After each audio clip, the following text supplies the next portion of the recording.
সলিল চৌধুরীর কিন্তু প্রচুর গান আছে রেয়াজ করার মতো, সবার আছে, মানে জাম্পিং নোট সবার আছে, সবার আছে। আমি তো যেদিন যেদিন রেয়াজ করতে ইচ্ছে করে না, আমি প্রচুর এআর রেহমানের নিজস্ব গাওয়া যে গানগুলো যেগুলো উনি ছাড়া আর কেউ গাইতে পারেন না, অদ্ভুত ওইসব গান ফান আমি গাই।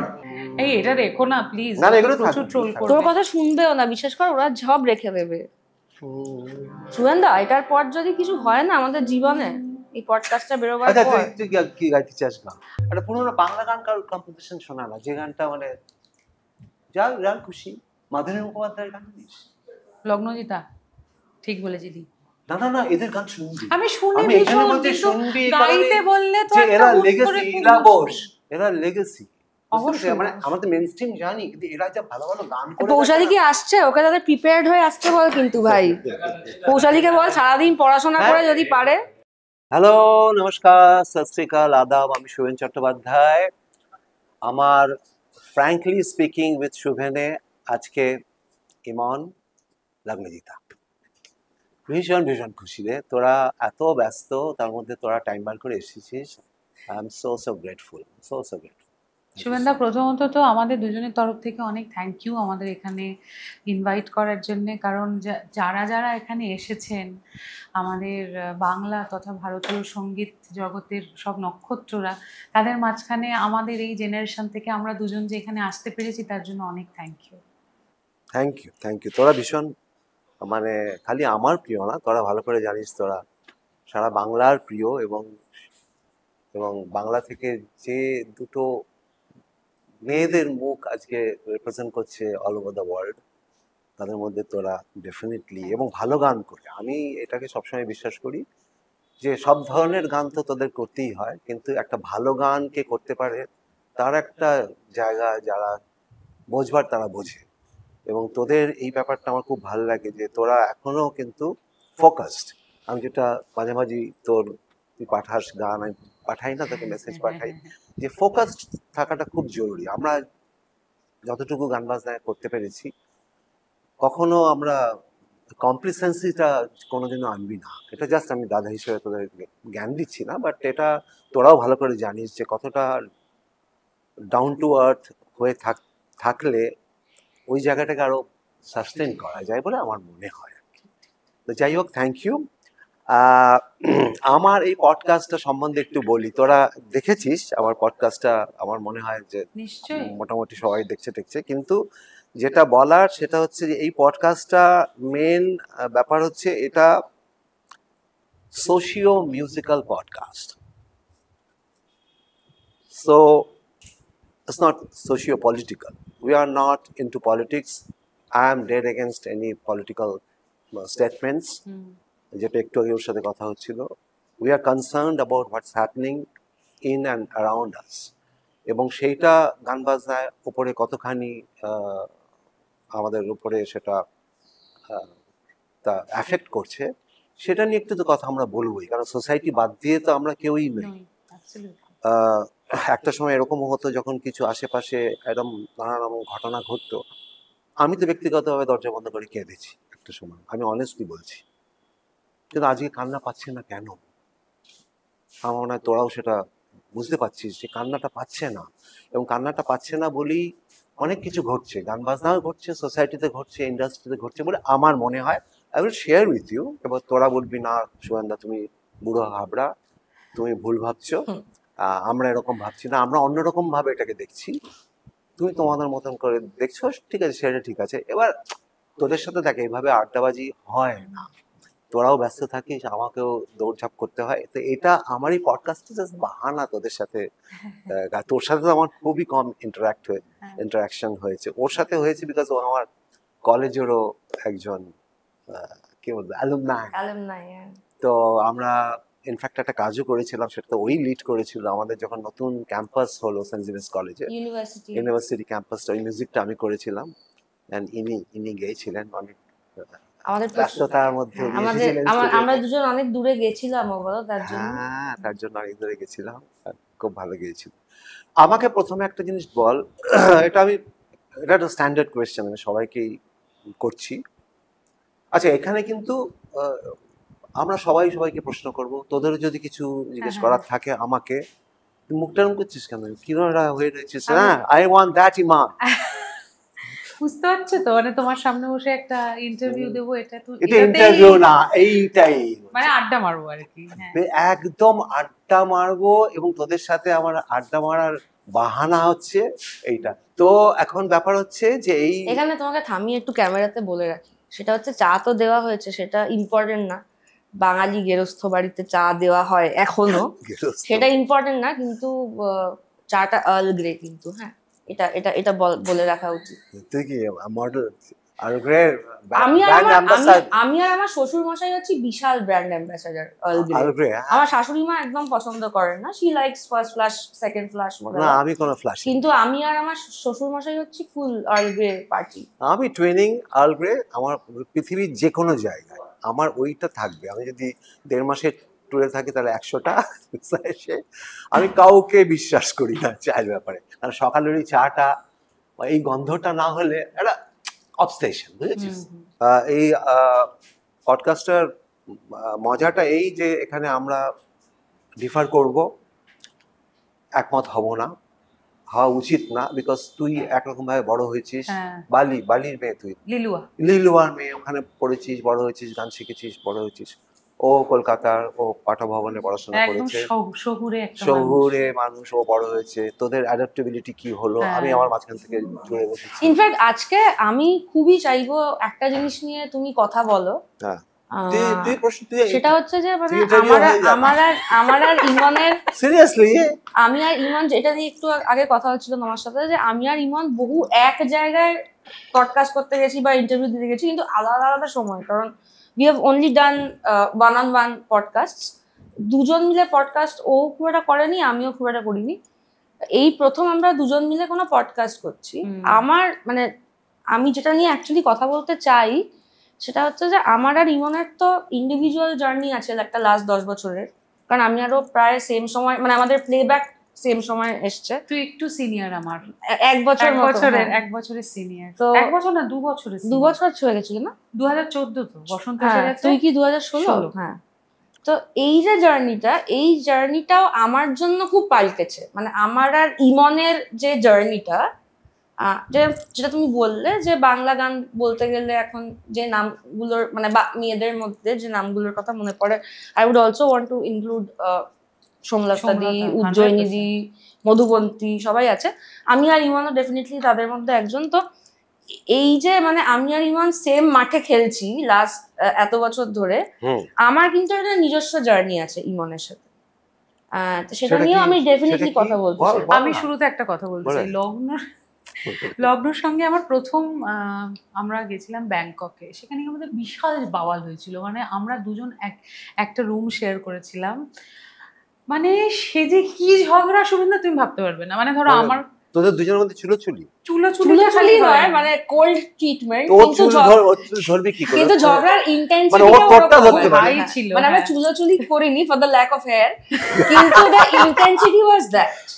হ্যাঁ, ভীষণ ইন্টেন্স একটা ঝগড়া হয়েছিল। এরকম হয়েছিল যে ধরো আমার কাছে কোনো খবর আসছে, ইনফরমেশন দিচ্ছে কোম্পানি, মানে চ্যানেল থেকে, যেখান থেকে, ওকে আমি দিইনি, ওর কাছে কিছু আসছে, ও আমায় দেয়নি। তো পরে আমি একটা জিনিস দেখলাম, এটা আমাদেরও হয়েছে একটা সময়, তখন আমরা খুব ছোট ছিলাম, এবং সবকিছুর পরে আমাদের দুজনকে ওরা একটা জুতে পাঠিয়েছে, এবং সেখানে কি আমরা হারিয়ে গেছি। মানে জু কেজের মধ্যে ভাগ্যিস প্রায় জু কেজে পাঠানোর মতো। এবার ওখানে মানে ক্রাইসিস কিরকম মানুষকে এক করে দেয়। আমরা গেছি ওখানে, এবার ব্যাংকক, মানে আমার মনে হয় বলতে চেয়েছিল তো ঝগড়া করলে চিড়িয়াখানায় কি ঝগড়া করে। এবারে আমরা এটা চিড়িয়াখানা, এবার আমরা দুজনেই দুজনের ফোন নিয়ে গেছি, কিন্তু অবভিয়াসলি ওখানে তো ওয়াইফাই নেই, so phone is not getting connected.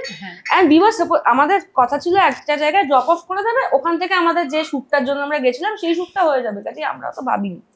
ওখানে গিয়ে আমাদের যিনি গাড়ি চালাচ্ছিলেন তিনি আমাদের একটা সম্পূর্ণ অন্য জায়গায় ড্রপ করে দিয়েছেন, যেখানে হাতি বাঘ সবই আছে, কিন্তু শুটিং এর কোনো ব্যাপার নেই। ঠিক আছে, আমরা ঘুরে বেড়াচ্ছি, হাতি বাঘ শিম্পাঞ্জি এসব দেখছি, কিন্তু কেউ কারোর সাথে কথা বলছি না। হ্যাঁ, এবং তারপরে আফটার 1 আওয়ার আমরা দুজনেই রিয়েলাইজ করলাম যে না, এভাবে তো হবে না, মানে ফোনটা কাজ করছে না, তখন কি ঝগড়ার লেভেলে আছিস না আমরা কথা কম্প্রোমাইজ? বলছি না, কিন্তু আমরা তো একসাথেই আছি, কিন্তু কারণ আমরা কোথায় যাব, ওর ফোনও কাজ করছে না, আমার ফোনও কাজ করছে না, আমরা কোনো বাইরের বৃহত্তর পৃথিবীর সাথে আমরা কন্ট্যাক্ট করতে পারছি না, এবং আমাদের আশেপাশে যে মানুষরা কেউ বলে আছে ইংরেজি তারা কেউ বোঝে না। ইংরেজি বলে না।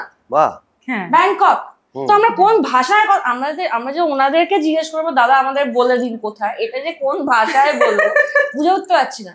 তারপর সেই একজন ভদ্রলোকের থেকে কি একটা হটস্পট করে ওয়াইফাই নিয়ে সেই মানে ওটা হরিবল এক্সপিরিয়েন্স ছিল। কিন্তু তারপরে আমি একটা জিনিস বুঝলাম যে লগ্নজিতার মতো পরিষ্কার মনের মানুষ, ওর মতো এত দেখবে ও একটা কথা বলে দেবে কিন্তু তোমার খারাপ লাগবে না। এটা তোর লাগে না, অন্যদের লাগে না, আমার লাগে না না। তোকে যে সত্যি কথা মানে আমি তো অত বুঝিনি, কিন্তু তবুও তোর সাথে যতটুকু আমার ইন্টারাকশন হয়েছে তো আমি বুঝতে পারি তোর মেসেজ যখন আসে, আমি বুঝতে পারি। এই একটু আগে যেটা পাঠালি, আমি দেরি করলাম বলে যেটা পাঠালি, আমি বুঝলাম যে তুই কোন জায়গা থেকে বলছিস। মানে ওই ইন্টেনশনটা খুব পিওর, ওর খুব ওটাই অনেস্ট, এবং এই অনেস্টিটা তোর গানেও রিফ্লেক্টেড হয় আমার মনে হয়। এটা জানিস, আমি লাকিলি আমি অন্তত গানটা ক্লাসিক্যাল আমি ভীমসেনজি থেকে আরম্ভ করে সবার সাথেই রেগুলারলি বাজিয়েছি, কিশোরীজি বাদ দিয়ে। আচ্ছা, খালি ওনার সাথে আমার বাজানো হয়, যদি উনি আমার প্রোগ্রাম অনেকবার শুনেছেন, কিন্তু ভীমসেনজি আমি খুব বাজিয়েছি। আর তোরা জানিস আমার গানের মা কে, হ্যাঁ উনি আমার গানের মা। ওনার সাথে আমি প্রায় 35-40 বছর আমি সারা পৃথিবীর মেজর মেজর কনফারেন্স সব বাজিয়েছি, এবং শুধু সেইটা না রে, তো সুতরাং আমি বুঝেছি যে ওনার গান বাজনা অনেস্টি বস্তুটা কি, এবং পার্সোনালিটিও। আমি দেখছিলাম তুই একটা ইন্টারভিউতে বলছিলি, আমি আসবার আগে মানে একটু তোদের হোমওয়ার্ক করিস না, করতে একটু হয়, মানে আমি তো কোনোদিন এসব করিনি, সুতরাং তোরা কিভাবে কথা বলিস, তোরা যাতে হার্ট না হোস। আমি একটা পণ্ডিতি ফালালাম এখানে, তো তোদের দুঃখ দিলাম, তার জন্য তো এখানে ডাকা না। সুতরাং সবকিছু বাঁচিয়ে ব্যাপারটা করা আর কি। তো সেখানে দাঁড়িয়ে আমার মনে হচ্ছে যে তোরা দুজনেই কিন্তু একটা সুন্দর জার্নিতে আছিস, এবং তোরা খুব অনেস্ট টু ইউর মিউজিক এবং honest to your personal life also, এবং তুই যেভাবে এগিয়েছিস। এবং ইমনের ব্যাপারে যেটা আমি বলতে চাই সেটা হচ্ছে যে ইমন আমার থেকে অনেক বিষয়ে অনেক ম্যাচিওর। ইমনের অনেক মাথা ঠান্ডা, ও বলার আগে ভেবে বলে, আমার মতো না বুঝে কথা বলে না। যেটা আমি খুব করে যে পাওয়াটাকে আমি খুব এনজয় করি সেটা হচ্ছে যে এখন ইমন আর আমার সম্পর্কটা এমন হয়ে গেছে, যখনই ও একটা সিঁদুরে মেঘ ঘনাচ্ছে টাইপের একটা কিছু ফিলিং পায়, মানে ধরো কোথাও একটা কিছু ঝামেলা হচ্ছে, ওর একটা সেন্স হলো যে ও এইটা তো লগ্ন দেখলেই এটা নিয়ে আবার একটা বক্তব্য রাখবে, কিছু একটা ব্লাসফেমাস কিছু একটা বলে দেবে, তারপরে ওর একটা হবে চলবে। ও আমাকে হোয়াটসঅ্যাপ করে বলে যে লগ্ন শোন না এইটা হচ্ছে, তুই কি দেখছিস? আমি বললাম যে হ্যাঁ। দেখিস না আবার কিছু একটা করবি, আবার ঝামেলা হবে। মানে এই যে ও এটা আমাকে বলে, এইটা কিন্তু আমার একটা বিশাল প্রাপ্তি।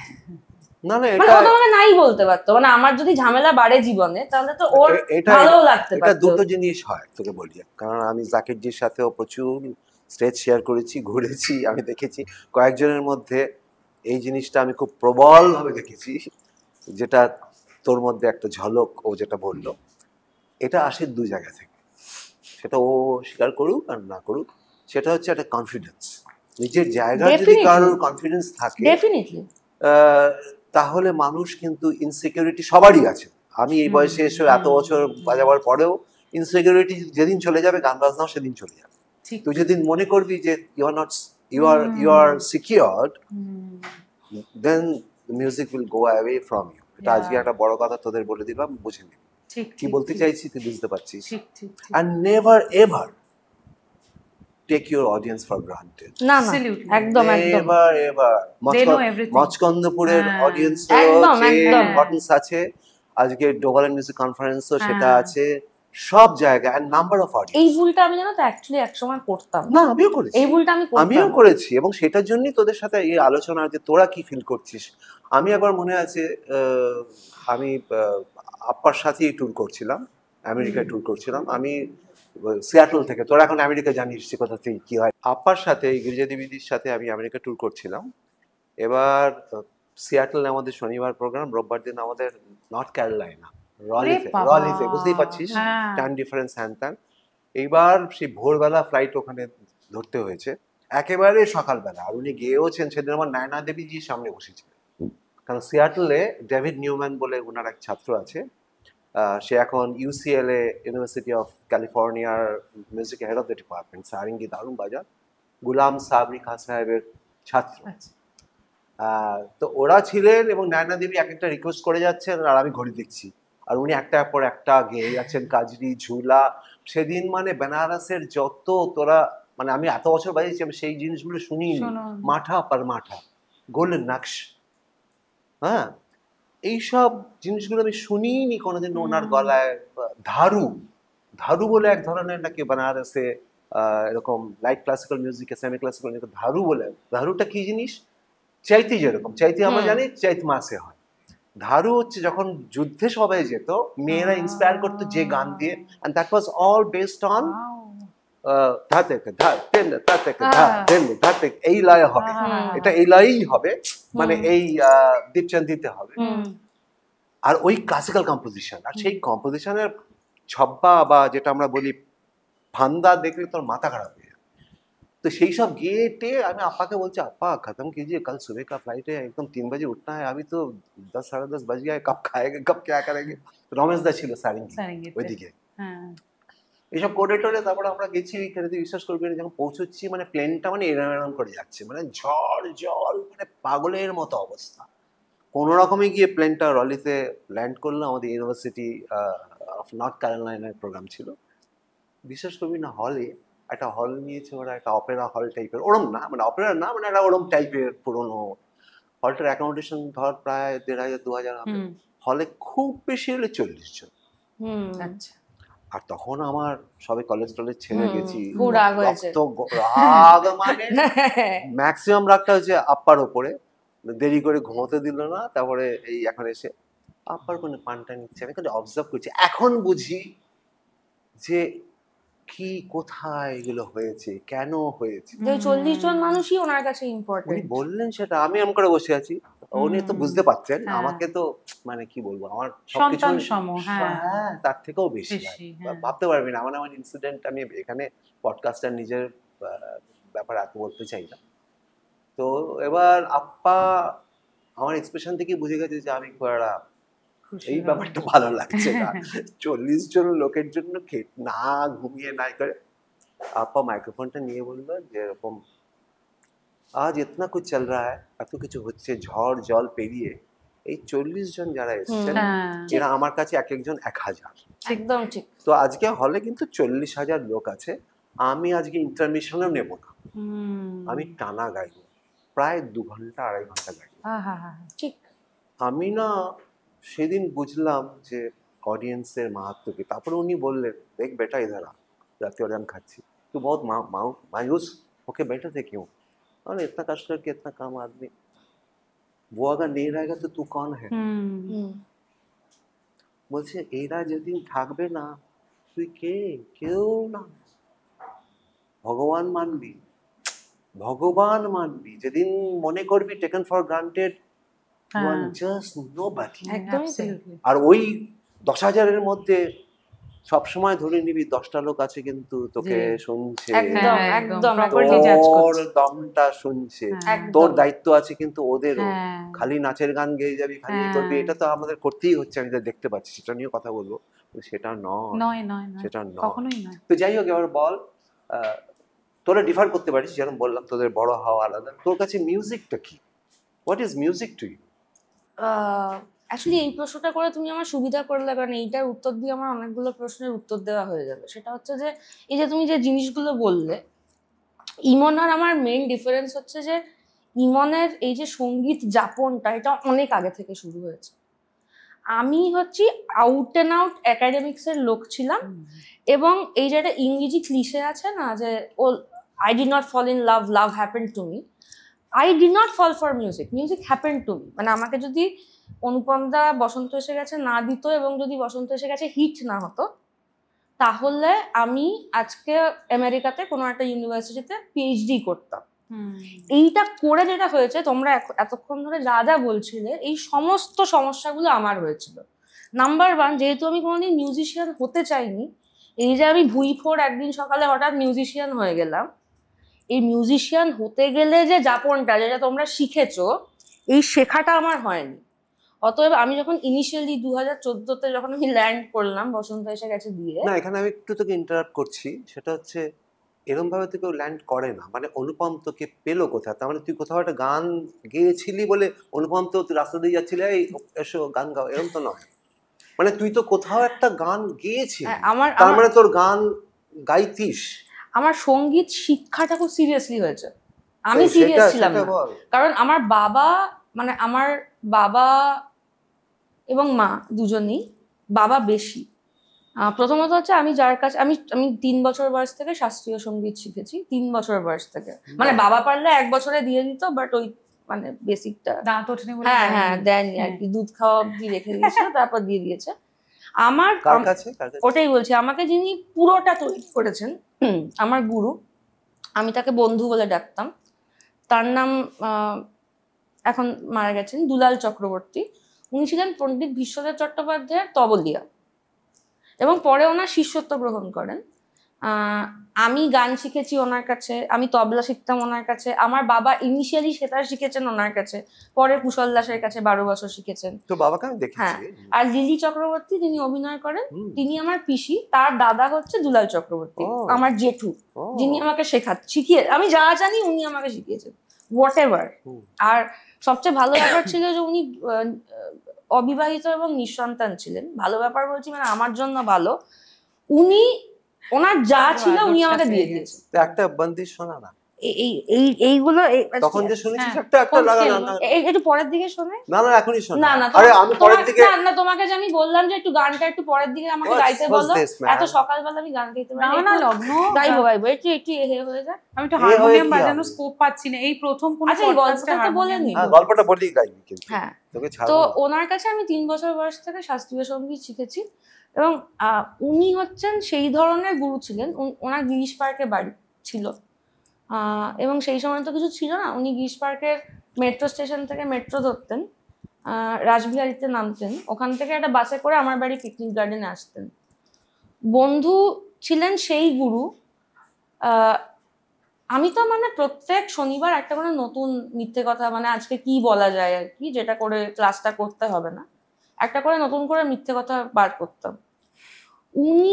আমি ঘুমিয়ে থাকতাম যে না শরীরটা ভালো লাগছে না, বন্ধু আমাকে ঘুম থেকে ডেকে, বন্ধু চা করে, আমার টিচার আমার বাড়িতে এসে রান্নাঘরের, he use to figure things out, কারণ মা বাবা থাকতো না, চা করে উনি আমাকে উঠিয়ে মানে কোলে বসিয়ে মা গাও বাবা বাসা করে উনি আমাকে গান শিখিয়েছেন। এটা আমারও খানিকটা আমি বলি, এর সাথে আমারও এরকম গুরু যদি না হতো আমি আজকে এখানে দাঁড়িয়ে থাকতে পারতাম। ওর সাথে আমার এখানে একটুখানি এখন বলতেই হবে, কারণ এখানে একটু তোর সাথে আমি মিল পাচ্ছি। কারণ আমার গুরুজি পণ্ডিত স্বপন চৌধুরী, আমি ওনার প্রথম ছাত্র।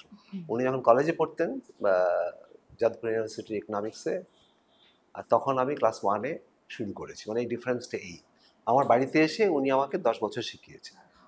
এবং আমি তবলা বাজাবো না, উনি আমার সাথে একটা টেবিলে, এরকম টেবিলে আমার দাদা আর আমি পিঠে আমরা টেবিল টেনিস খেলতাম, মানে বই লাগিয়ে টেবিল টেনিস খেলতাম।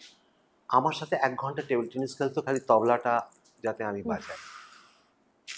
ভাবতে পারবি না, পরীক্ষার সময় আগে এসে বসে থাকতে, কিরে কি খবর, কিরকম প্রিপারেশন, কারণ একই পাড়া, লেক অ্যাভিনিউতে ওনার 8 নম্বর বাড়ি, আমার 43। তো যতটুকু আজকে আমি ছিটেফোঁটা বাজাচ্ছি জাস্ট বিকজ অফ হিম, মানে যাকে বল। এবং পুজোর সময় যেহেতু আমার জয়েন্ট ফ্যামিলি, বাপের বাড়ি, আমাদের বাড়িতে সবকিছুই একটা বিশাল ব্যাপার, ঠিক আছে? মানে আমাদের বাড়িতে 12 মাসে 13 না, 12 মাসে 26টা পার্বণ মানে পাললে হয় আমাদের বাড়িতে। Everything is a big thing, কারণ এত লোক তো সবকিছুই বড় হয়ে যায়। পুজো তো একটা বিশাল ব্যাপার, 14 জন ভাই বোন আমরা।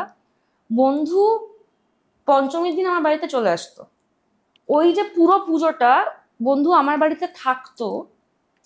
বন্ধুর জীবনে কিন্তু পুজো বলে কিছু ছিল না, বন্ধুর জীবনে পুজো ছিল যে বন্ধু পঞ্চমী থেকে দশমী আমার বাড়িতে থাকতো, প্রত্যেকদিন সকালে নিজে উঠতো, উঠে আমাকে ডাকতো, করে চা খাওয়াতো, করে আদর ফাদর করতো, করে আমাকে রেয়াজ করাতো, রেয়াজ করে এবার তুমি 10টার সময় ঠাকুর দেখতে বেরিয়ে যাও, সারাদিন তুমি ঠাকুর দেখো ভাই বোনদের সাথে, সারাদিন মজা করো, আবার পরের দিন তুমি সকালে উঠে রেয়াজটা করে তুমি ঠাকুর দেখতে বেরোবে। আমি এখন জানো তো, এখন আমি অনেকদিন কারোর কাছে আর শিখি না, এবং আমার মা বাবার খুবই দুঃখ এটা নিয়ে যে তুমি কেন শেখো না। আমি ওদের বলে বুঝিয়ে উঠতে পারি না যে আমি যে জিনিস দেখে নিয়েছি ওটা আর হবে না। কারণ গান শেখানো তো শুধু গান শেখানোর লোক অনেক আছে, গান শেখানোর লোক কেন থাকবে না, আছে তো এত বড় বড় পণ্ডিত আছে, কিন্তু মা বাবার থেকে বেশি ভালোবেসে গান শেখানো এই জিনিস আমি দেখে নিয়েছি, আর এই জিনিস আমি আর পাবো না। তাই আমি আর ওইটার মধ্যে ঢুকে আমি আর এক্সপিরিয়েন্সটাকে আমি নষ্ট করতে চাই না। আচ্ছা, তো ওনাকে শ্রদ্ধা জানিয়ে একটা কিছু গা, ওটা একটা শিখেছি আমি আমি আমি সিরিয়াস নোট, তুই এটা দেখ। আমি অদ্ভুত ভাবে ফার্স্ট রাগ লোকে অনেক কিছু শেখে, আমি ফার্স্ট রাগ শিখেছিলাম দুর্গা, আমি জানি না কেন। আমার সামনে দুটো Durga, I have no idea Durga why. বসে আছে। তো আমি আরে দুর্গা দিশো আমার খুব ফেভারিট রাগ। একটু একটু নামাতো নিচে, বি ফ্ল্যাট, বি দেবো, বি, হ্যাঁ বি ফ্ল্যাট করে দাও। আমার হয়তো পুরোটা মনেও নেই। সখী মোরি ঝুমা ঝুমা বাদারা গরজে বরসে, সখী মোরি ঝুমা ঝুমা নैना আধেরি করিবি জুরি চামাকে। ভুলে গেছি। তারপরে এরকমই কিছু একদম কত বছর আগে শিখেছিলাম, 3 বছর বয়সে, এখন আমার 34 বছর বয়স। একদম প্র্যাকটিস করিস না? রাগ আর প্র্যাকটিস করি না, রেয়াজ রোজ করি, কিন্তু রাগ ধরে ধরে আর প্র্যাকটিস করা হয় না। রাগ ধরে ধরে প্র্যাকটিস করলে কি হয় বলতো, একটা শব্দ থাকে তো, তাতে সুবিধা হয়, তুই ওটাকে নিজের মতো মডুলেশন করলে তালের সাথে। এবার তুই যদি সাপার টান প্র্যাকটিস করিস, তাল ছাড়াই যে ঝাপতালে একটা বন্দিশ করলি, এবার ঝাপতালটাকে তুই দেখতে পাচ্ছিস, এবার ঝাপতালে যদি একটা বাংলা গান কেউ তোকে ডাকে, রাগাশ্রী একটা বাংলা গান, তখন তুই ফেসেই যাবি। তোর মনে হয় এটা আমি যেটা বলছি ভুল বলছি? নিশ্চয়ই, একদমই ঠিক কথা। আমি একবার তুই বল এবার তোর জানি একটু বল, যদি সবাই জানে বাট স্টিল। আমার এরকম, আমার মা যদি না থাকতেন, মানে আমি মনে করি যে আমি খুব ফরচুনেট যে আমি আমার মায়ের মেয়ে। কারণ আমার মা সেই সময় তিনি পলিটিক্যাল সায়েন্স এবং গান এই দুটো সাবজেক্টে তিনি মাস্টার্স করেছেন। সব কিছু করার পর আমার বাবাইকে বিয়ে করেছেন, যেখানে নিম্ন মধ্যবিত্ত পরিবার, সকলেই সরকারি চাকরি করে, কিন্তু নিম্ন মধ্যবিত্ত পরিবার। সেরকম একটা বাড়িতে গিয়ে আমার মা আমাকে যে এইভাবে মানুষ করতে পেরেছেন, সেটা যেখানে আমি তোমার সঙ্গে বসে একটা ইন্টারভিউ দিতে পারছি, সেটা পুরো ক্রেডিটটা আমার মায়ের। আর তুই তো তোর মায়ের জেরক্স কপি দেখা? না, একদমই নই। দেখতে তো পুরো জেরক্স কপি। একদম আমার বাবার জেরক্স কপি। হ্যাঁ, বাবার মতোই দেখতে। একদম বাবার জেরক্স কপি, ব্যবহার, আচার আচরণ সবই। আচ্ছা। আমার মা she use to be a keeper, যে কোনো কথা একদম পেটের মধ্যে। আর আমাকে যদি কেউ একটা কথা বলে বলতো যে শুভেন্দাকে বলবে না, আমি কতক্ষণে গিয়ে তোমাকেই কথাটা বলবো, না বললে আমার শান্তি হতো না। এরকম কিছু কথা বল না আজকে। এখন খানিকটা ওকে বলতে বারণ করছে, ও ক্যামেরা বন্ধ করে। যত বড় হচ্ছি মায়ের মতো হচ্ছি, এটা বলতে পারি। কিন্তু আজকে আমার সাংগীতিক জীবনে শ্রী রাজকুমার রায়, তিনি না থাকলে আমি এখানে রাজকুমার, হ্যাঁ, রাজুদার কাছে গিয়ে আমি একটা জিনিস শিখেছি। ট্যালেন্টেড একটা ছেলে, ওকেও কিন্তু লোকে জানলো না। আসলে দাদা সেইভাবে জানতে দেয়নি বলে জানি। তোর মনে হয়? কিন্তু আমি যখন রাজুকে দেখেছি, দাদা এত শেখাতে মনোনিবেশ করে দিয়েছেন, মানে এত ছাত্রছাত্রী তৈরি করাতে মনোনিবেশ করেছেন, যে নিজের যে পারফর্মার সত্তাটা সেটা বেরিয়ে আসার সময় দিতে পারেননি। ইমন, তোকে একটা জিনিস এখানে তুমি বলছিলে প্রশ্ন করতে, এটা তুই খুব ইম্পর্টেন্ট একটা কথা বলেছিস। তোমাদের কি এটা মনে হয় না যে একজন ভালো ট্রেনারের পক্ষে কখনোই একজন ভালো পারফর্মার আর হওয়া সম্ভব না? কারণ ভালো পারফর্মার হতে গেলে যেটা করতে হয়, প্রথমে তোমাকে অনেক ব্যাপারে অনেক সেলফিশ হয়ে যেতে হবে। কিন্তু ভালো, ধর যিনি গান শেখান, সে তো সকাল থেকে চিৎকার করে করে গান শেখাচ্ছেন, তার তো গলাটা এমনিই 12টা বেজে যাচ্ছে। এটা কিন্তু আমিও দেখেছি যে ভালো যারা পারফর্মার না শুভেন্দা, যারা দারুণ পারফর্মার, যে বলে না ইনসিকিউরিটি, সবারই তো ইনসিকিউরিটি থাকে, তারা কিন্তু ও যেটা বলছে, যেটা ওর গুরুর থেকে পেয়েছে, বা আমি যেটা আমার গুরু, তারা পুরো এরকম নিংড়ে নিংড়ে যা আছে নিয়ে নাও, কিচ্ছু আমি রাখতে চাই না আমার কাছে, নিয়ে নাও। আমার যেটা মনে হয় যে একজন পারফর্মার সে একজন ভালো গুরু হতে পারে, এটা আমার মনে হয়। কারণ দাদাকে আমি পারফর্ম করতে দেখেছি। এবার দেখ আমার ক্ষেত্রে কি হয়েছে, আমার হয়তো পারফরমেন্স সত্তাটা একটু আগে সামনে চলে এসেছে। আমি কিন্তু গান শেখাতেও খুব ভালোবাসি। অভিজিৎ আমার বিশেষ বন্ধু। অভিজিৎ আমার, দেখ ও একটা আনসাং হিরো, ওর যাদের যাদের কাছে শিখেছে তারা সব আমার বন্ধুর লোক আর কি। স্বাগতা লক্ষ্মী দাশগুপ্ত, অভিজিৎ স্পেশালি আমি বলবো, স্বাগতাকে দেখ সবাই জানে, স্বাগতা তো অভিজিৎকেও famous। জানে, কিন্তু অভিজিতের যা পারফরমেন্স, আমি খালি আনপ্যারালাল। আনপ্যারালাল একটা ফোক আর্টিস্ট, হুম। তাকে লোকে জানছে না, জানলো না বলবো, বা এটা আনফর্চুনেট। ওর যে জানকারি, একটা গেয়ে দিলেই তো হলো না কালকে থেকে আমি ফোক গান গাইবো, এভাবে তো হয় না, হয় না। ওরম হয় না। আমার একটা যাপনের ব্যাপার আছে বলে আমি স্ট্রংলি বিলিভ করি, সব কিছু নিয়ে যাপন করা যায় না, পারফরমেন্সের ঠিক কথা। পারফরমেন্স। তুই কি ঠিক মনে কথা। করিস সেটা? একদম টোটালি হ্যাঁ? টোটালি আমি বিলিভ করি। কিন্তু যেহেতু আমি রবীন্দ্রনাথের গান দিয়ে শুরু করেছি, শাস্ত্রীয় সঙ্গীতও শিখেছি, যেমন আমি এখন আরশাদ ভাইয়ের কাছে শিখি। হ্যাঁ, আরশাদ বলে তোর কথা। এবং আমার পণ্ডিত সুবীর চক্রবর্তী, উনিও একজন, ওনাকে কেউ চেনে না। হ্যাঁ, উনি জার্মানিতে বহুদিন রিসার্চ করেছেন, তারপরে ফেরত চলে এসেছেন, একটা বন্ধ ঘরে থাকেন। ওনার কাছে যদি গিয়ে কেউ একবার পৌঁছাতে পারে, একবার কেউ যদি ঢুকে যেতে পারে, সে বেঁচে গেল আর কি। তো আমি বিয়ের পরে ওই বাঁচাটা বেঁচে গিয়েছিলাম। কিন্তু রাজুদার কাছে যাওয়ার পরে আমার যেটা হলো, বিভিন্ন ধারার গান আমি না গেয়ে বলে দিতে পারবো যে প্রত্যেকটা গানের তো একটা নিজস্ব ক্যারেক্টার রয়েছে। বিশেষত রবীন্দ্রনাথের গান, লোকগান, বাংলা আধুনিক গান, হিন্দি গান, প্রত্যেকটা গান গাওয়ার যে আলাদা স্টাইল রয়েছে, সেটা না আমি দাদার কাছে গিয়ে শিখেছি, এবং সেটা আমার এখন খুব কাজে আসছে। যখন আমাকে রঙ্গবতী গাইতে হচ্ছে, গলা চেঞ্জ করে গাইতে হচ্ছে, যেটা আমি সুরজিৎ দার সঙ্গে গেয়েছি, যেটা স্কেল মানে ওপরের অনেক উঁচু। তারপরে আমি আবার ক্লান্ত পথচারী আমি সিতে গেছি, মানে এখন আমাদের বিভিন্ন স্কেলে বিভিন্ন রকম গান বাজনা করতে হয়, ফোক গাইতে হচ্ছে, রবীন্দ্রনাথের গান গাইতে হচ্ছে, প্রত্যেকটা গান আমি কিভাবে আলাদা আলাদা করে গাইবো সেটা আমি রাজুদার কাছে গিয়ে এখানে আমি শিখেছি। একটু বলবো, হ্যাঁ প্লিজ। জ্ঞান ভাবিস না প্লিজ। হ্যাঁ, না স্কেল বলে কিছু হয়, pitch, there is Pitch. nothing called scale. Sorry আমার পিচ। হ্যাঁ স্কেল হচ্ছে একটা সা থেকে আরেকটা সাইড যে জার্নিটা, হ্যাঁ। এটা তোরা নিশ্চয়ই জানিস, আমি হ্যাঁ, বলছি হ্যাঁ, এটা হ্যাঁ। ভুল হয়ে যায় ওটা অবশ্য। ছোটবেলা থেকে অভ্যেস হয়ে গেছে। হ্যাঁ, কিন্তু ওইটা তোরা এখন বলা শুরু কর, ঠিক, মানে ঠিক, তোদের ঠিক, কথা তো ঠিক, লোকে শুনছে, ঠিক ঠিক ঠিক। তো সেটা আমার মনে ইটস পিচ। Pitch absolute. একটা স্কেল থেকে আরেকটা স্কেল, যে এই যে স্কেলটা, হ্যাঁ। ওটা হচ্ছে স্কেল। হ্যাঁ এর স্কেলটা দেখি, স্কেলটা মানে কি, মানে কোন সা থেকে কোন সা, হ্যাঁ বুঝতে পেরেছিস? তোর পিচ তো ঠিক। এইটা না, যেটা তুই বললি ডেফিনেটলি তুই তখন বা এখন আরশাদের কাছে যে ও একটা ক্লাসিক্যাল গেলে, তুই একটা সওয়াল জবাব হয়ে যায় হে খুব মুশকিল, এই যে আমাকে কেউ সওয়াল জবাব, মানে আমরা উই আর নট দ্য সুমেন্দা, আমি আর ইমান ঠিক সওয়াল জবাবের।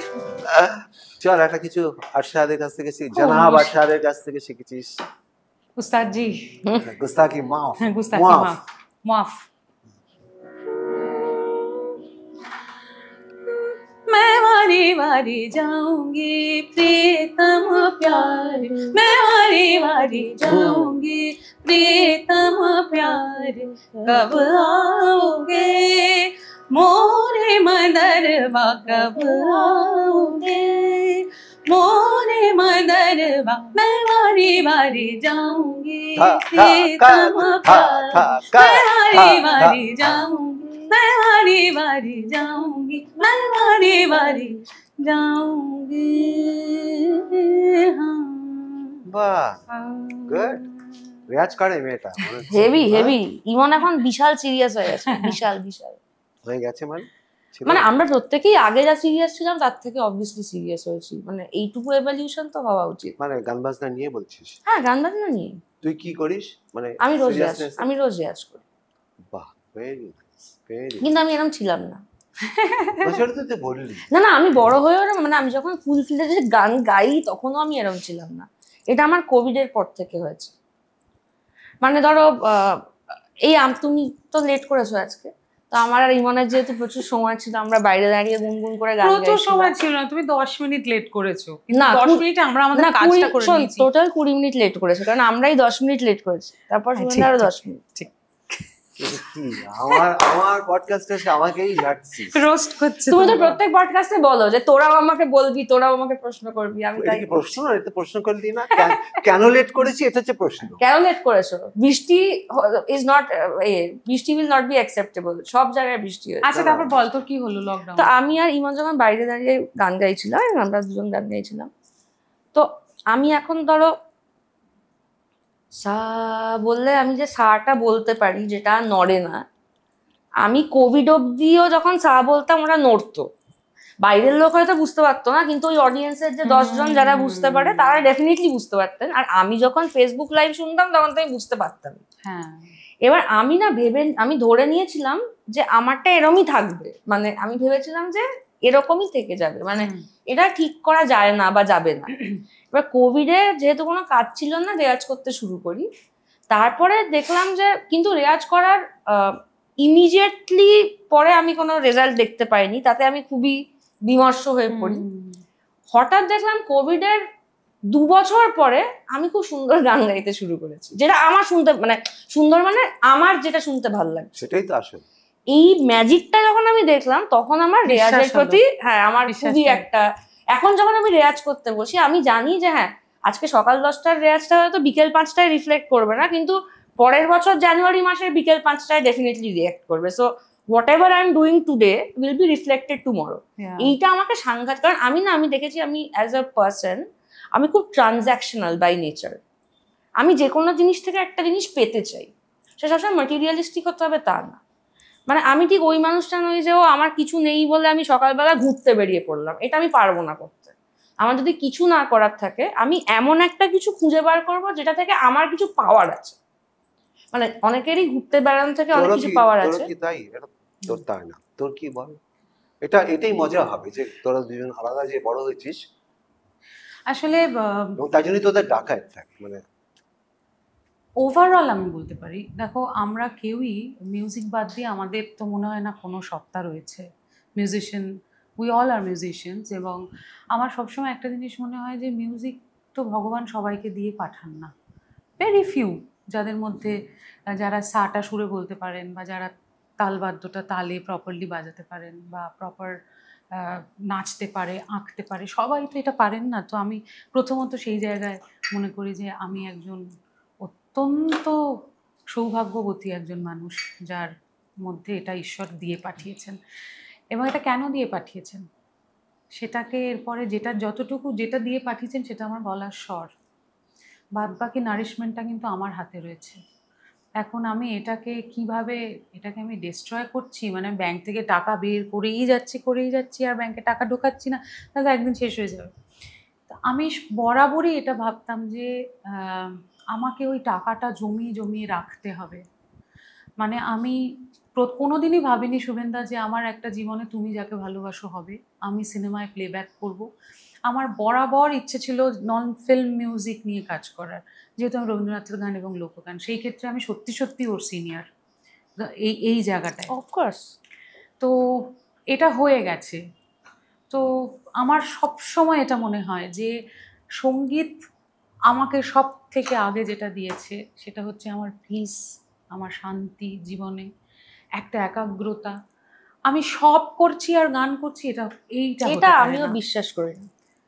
যত এটা দিন গেছে, যত সময় এগিয়েছে, এবং যত ভালো ভালো মানুষের সঙ্গে আমি মিশেছি, যত গুণী মানুষদের সঙ্গে আমি সঙ্গ করেছি, আমি তত এটা বুঝতে পেরেছি যে মিউজিক করতে গেলে এটাই করতে হবে।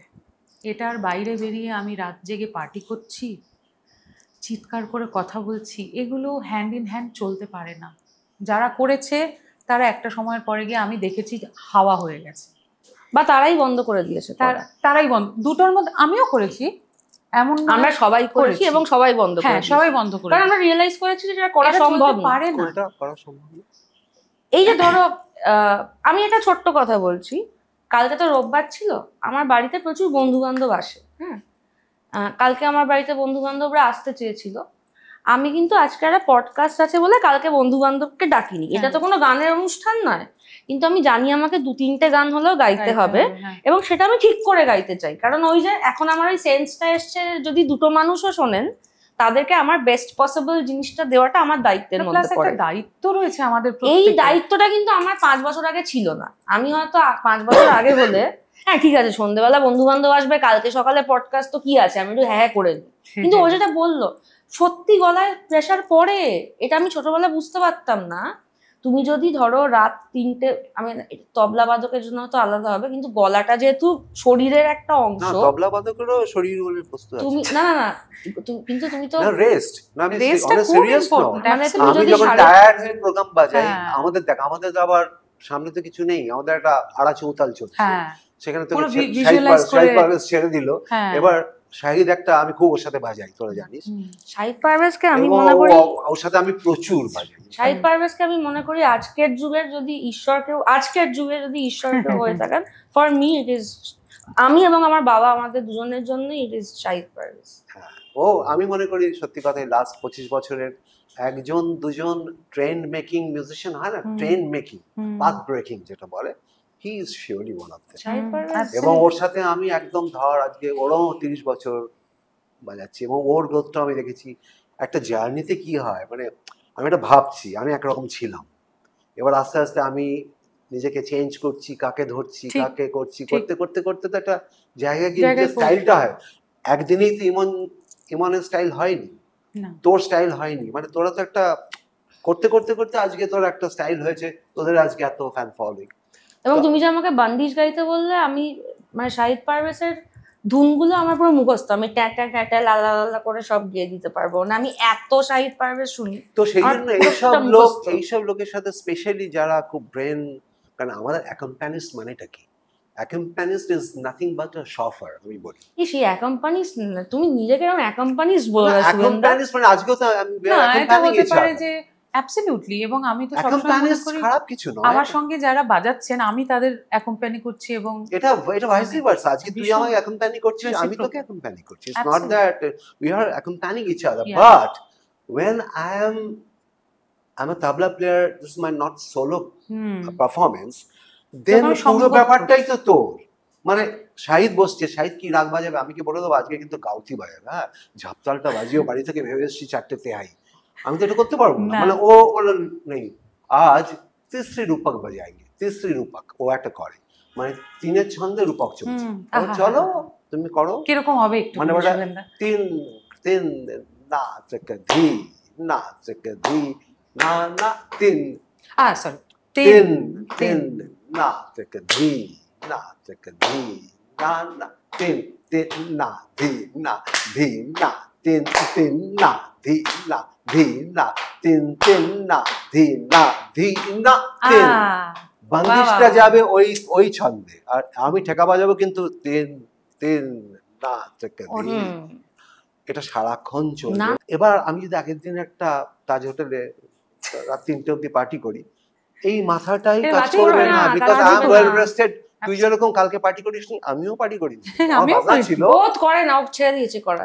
তুই ছেড়ে দিয়েছিস পার্টি? ইমন এখন, তুই তাকে সব পার্টিতে যেতিস, ইমন এখন আর ভালো লাগছে না। আমি এমন একটা লোককে বিয়ে করেছি না, যেই লোকটা কি বলবো, পার্টি যাওয়া, হ্যাঁ রাত জেগে মোচ্ছব করা, হ্যাঁ আলতু ফালতু গসিপ করা একদম পছন্দ করে না। So wonderful. এবং ও সব থেকে খুশি হয়, ওকে চা বানিয়ে দিলে খুশি হয় না, ওকে রান্না করে দিলে খুশি হয় না, ঘুম থেকে উঠে আমি যদি রিয়াজটা করি, এবং আমি যদি ও যেটা শুনছে সেটার সঙ্গে একটু রেসিপ্রোকেট করি, ও তবলা বাজাচ্ছে সেখানে আমি একটু নাগমা বাজাই, এবং সেটা যদি একটু তালে বাজাই, ও খুশি হয়। এবং ওর সঙ্গে থাকতে থাকতে আমার যেটা হয়েছে যে আমার মনে হয় আমার সাংগীতিক চেতনার এই এক চুল বোধোদয় হয়েছে, এবং কোনো গান শুনে এখন আমি গানটাকে দেখতে পাই, গানটাকে আমি বুঝতে পারি কিছুটা, আগে সেটা হতো না। সেটা আমার একটা মেন্টাল ব্লক ছিল। এবং যেহেতু শুভেন্দা একটা সময় আমি ভীষণই, আমরা সকলেই একটা মন খারাপের শিকার হয়েছিলাম, সেই সময়টা আমার সবটা বন্ধ হয়ে গিয়েছিল, আমি কিছুই করতাম না। তারপরে নীলাঞ্জন আসার পরে যে একটা দিগন্ত উন্মোচিত হয়েছে আমার কাছে, এটার জন্য আমি জগন্নাথ দেবের কাছে অসীম কৃতজ্ঞ। মানে তার মানে এখানে কি দেখ, এখানে হচ্ছে নীলাঞ্জন কিন্তু অ্যাকম্প্যানিস্ট, একদম, আবার ও কিন্তু অ্যাকম্প্যানিস্ট, এইটা the best in her, yes, and that is the duty of any accompanist. মানে এখন আমার জীবনটা হচ্ছে, আমি সকালবেলা ঘুম থেকে উঠি, ওর আগে উঠে আমার প্রথম কাজ হচ্ছে হনুমান চালিসা চালিয়ে দেওয়া, হ্যাঁ, তারপরে একটু চা বানানো, নিজের কাককে খেতে দেওয়া, গাছে জল দেওয়া, তারপরে রিয়াজ করতে বসা। আমি কিন্তু ওটা না করে আর আমি দিন, এটা কি প্রোগ্রাম যখন থাকে রাত্রিবেলা ধর লেটে তখন পারি, তখনও করি, তখন এসে করি, সকালবেলা করিস? ও ওয়ান্ডারফুল। তখন আচ্ছা, আমরা একটা অন্য জায়গায় যাই, সিরিয়াস হয়ে যাচ্ছে না, সিরিয়াস হবেও। তোদের আমি ইন্টারভিউতে একটা জিনিস দেখছিলাম, আমি জানতে চাইছি, কিন্তু এটা মানে ওই ভাবিস না যে আমি আমার পডকাস্টে দেখে তোদের ওইসব করছি। তোরা দুজনই একটা জিনিস বলেছিস যে তোদের স্ট্রাগল তোদের লাইফের যে স্ট্রাগল, তুই কিভাবে লিলুয়া থেকে এসেছিস, শিখছিস, এই করছিস ওই করছিস, তারপরে কিভাবে ইন্ডাস্ট্রিতে তুই যেভাবে বললি।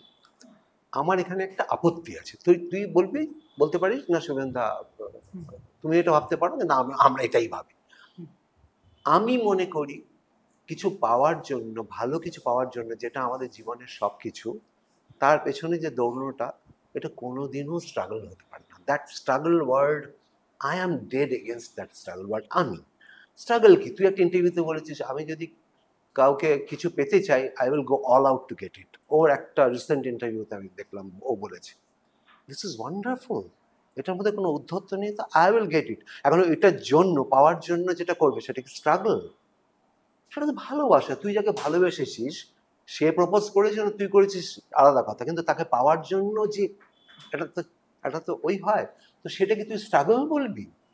তোরা কি বলবি স্ট্রাগল? কে বলবে আগে, আমি না তুই? তোরা এই কথাগুলো ভীষণ বারবার তুইও বলেছিস ইন্টারভিউতে। আই আমার- want to know that I am wrong, but না না, এটা তো তুমি তোমার ভাবনার জায়গায় বলছো, কিন্তু সত্যি কথা বলছি আমি তোমাকে, মানে এটা একদম প্র্যাকটিক্যাল গ্রাউন্ড থেকে আমি বলছি। যারা শহরের মানুষ হয়, আমার প্রচুর শহরের মানুষ যারা বন্ধু, লগ্ন, কমপ্লিটলি। হ্যাঁ আমার একটা বন্ধু, আমি বলছি আজকে আমি লেক গার্ডেন্স থেকে না এসে যদি আমাকে লিলুয়া থেকে আসতে হতো এবং নিজের গাড়ি করে না, আমাকে যদি বাসে ট্রেনে আসতে হতো, তাহলে আমি সকাল 11টাটা যদি আমাকে ঢুকতে হতো, তাহলে আমি সকাল 7টায় বেরোতে হতো।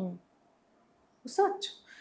এইখানে এইটা সত্যি একটা রিয়েল একটা স্ট্রাগল, আমি এটাকে স্ট্রাগলই বলবো। স্ট্রাগলই বলবেন। এখানে আসা না, ধর তোর গুরুর কাছে শিখতে যাচ্ছিস, না না আজকে ছেড়ে দে, তো ধর হ্যাঁ। গুরুর কাছে শিখতে যাচ্ছিস, কলকাতায় তুই শিখতে আসছিস, না না তুই সেটাকে অবশ্যই স্ট্রাগল বলবি? না না, I'm just asking. সেটাকে আমি স্ট্রাগল বলবো, মানে এখন দাঁড়িয়ে স্ট্রাগল বলবো, তখন কিন্তু আমার স্ট্রাগল মনে হতো না। এখন তুই বলবি আমি এখন দাঁড়িয়ে 10 বছর আগে যে জীবনটা যাপন করেছি না শুভেন্দা, সেটা শুধু আমি না, আমার থেকে আরো যদি কেউ বর্ধমানে থাকে, কেউ জলপাইগুড়িতে থাকে, তারা যে রেগুলার আসা যাওয়ার মধ্যে থাকে, এটা সত্যি সত্যি একটা স্ট্রাগল গো। পকেটে যদি 50 টাকা থাকে এবং তোমাকে গোটা দিন, মানে আমি জোড়াসাঁকো যেতাম সকালবেলা, পকেটে 50 টাকা, মা রোজ 50 টাকা দিত, এমন নয় যে মা 100 টাকা দিতে পারবে না, রোজ 50 টাকা দিত।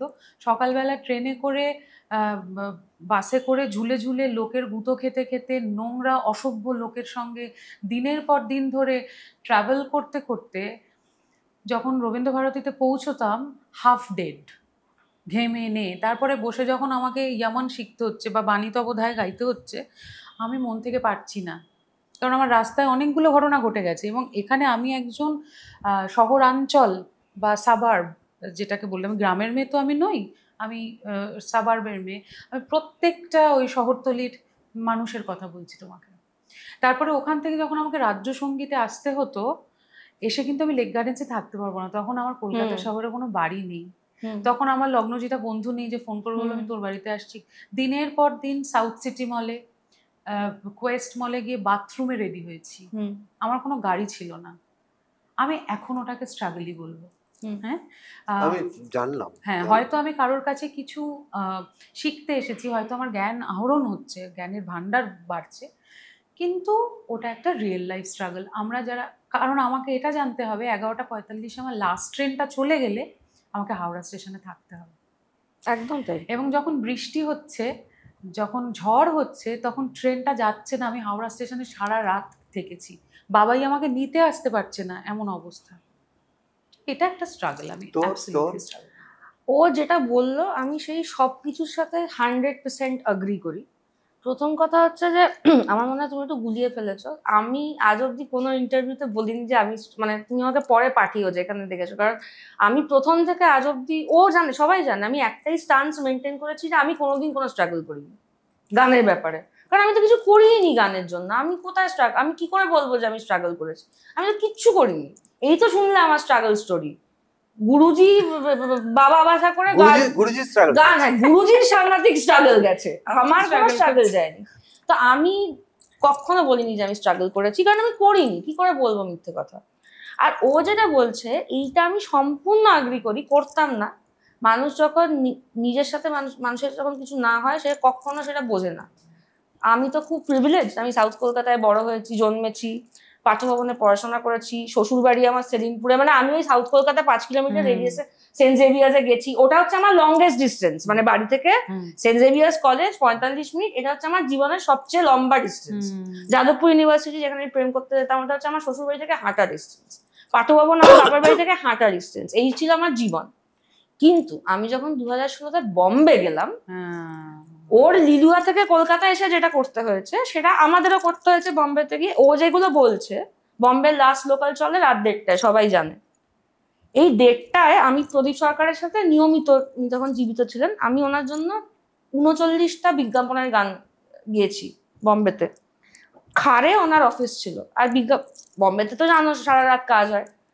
ওই 1:30টার ট্রেনটা যদি আমি খার থেকে মিস করে যাই, আমাকে গোড়েগাঁও পৌঁছতে যে অটোর ভাড়া দিতে হবে, ওই টাকাটা আমার কাছে নেই। টাকাটা হয়তো সেদিনকে আছে, বাট তাহলে আমি মাসটা চালাতে পারবো না। কাজে আমাকে যে করেই হোক, আর বম্বের বৃষ্টি 4 মাসের, ও যে বৃষ্টির কথা বলছে, ঠিক আছে, তো এই জিনিস, এটা কিন্তু আমি কলকাতায় থেকে কোনোদিন রিয়েলাইজ করিনি, কারণ আমাকে এগুলো কিচ্ছু করতে হয়নি। ইনফ্যাক্ট আমি যখন বম্বে গেছিলাম, আমি যে কি আনন্দ পেয়েছিলাম, কারণ আমি যেহেতু হস্টেলে কোনোদিন পড়িনি, আমার খুব ইচ্ছে, আমি ডিইউতে 1 বছর ছিলাম হস্টেলে, বাট আদারওয়াইজ আমি খুবই চেয়েছিলাম যে হস্টেলে থাকবো, যত রকমের বদামও করা যায় সব করবো, মা বাবার এ থেকে বেরিয়ে যাব। মা বাবার হোটেলের যে কি শান্তি, সেটা আমি প্রথম বম্বে গিয়ে রিয়েলাইজ করলাম। এই যে রাত্রির বেলা প্রবল প্রতাপে বাড়ি ফিরছো, মা খাবারটা দিয়ে দাও, জামাটা খুলে এরকম করে ফেলে রাখলাম, বাবা কি হয়েছে, এঁচোড়ের তরকারি, উফ বাবা আবার এঁচোড়, মানে এই যে জিনিসগুলো যে কত বড় প্রিভিলেজ, এটা যারা বাড়ি থেকে না বেরিয়েছে, এটা কেউ, আমার বর সারা জীবন বাড়ির বাইরে থেকেছে, মানে ও যাদবপুরে যাদবপুরে ইঞ্জিনিয়ারিং পড়ে, ওই যে ছোটবেলা 4th ইয়ার ক্রস করে বেরিয়ে গেছে, কারণ কলকাতায় তো কোনো চাকরি বাকরি নেই, আজকে প্রায় 16 বছর হয়ে গেছে। প্রত্যেকটা জিনিস, সকালে ঘুম থেকে উঠে তোমার ব্রাশ, পেস্ট, তুমি যদি ডিম ভাজা খাও সেই ডিমটাও তোমাকে গিয়ে, আজকাল ব্লিঙ্কিট ফিঙ্কিট হয়েছে, আগে তো সেসব ছিল না। কাজে বাপের হোটেলের মতো ভালো হোটেল পৃথিবীতে আর একটাও নেই। এটা আমার জন্য শ্বশুর মশাইয়ের হোটেলটাও খুবই ভালো আর কি, নয় বাবার হোটেল নয় শ্বশুর মশাইয়ের হোটেল। যাকে তোদের গান বাজনা শেখা এবং তোদের এই যে স্ট্রাগলটা নিয়ে কথাবার্তা হলো। এবার যারা গান করে তারা চুপ করে থাকবে কেন? জবাব দাও।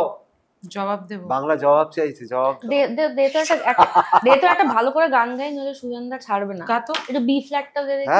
এই সমস্ত ভালো, আমি আছে হয়ে গেলে তোরা দুজনে মিলে আমাকে 16 আনা করে দিবি হারমোনিয়াম বাজানোর জন্য। 5 টাকা। এখন এটা শোনো না, এই গানটা না আমি খুব গাইতে ভালোবাসি, কিন্তু যখন থেকে আমি প্রফেশনালি গান গাওয়া শুরু করেছি, আমি গাইতে পারি না, কারণ সব জায়গায় তো সব জায়গায় এই সমস্ত গান পারি কিনা মোরা চাই না, কেন পারি না।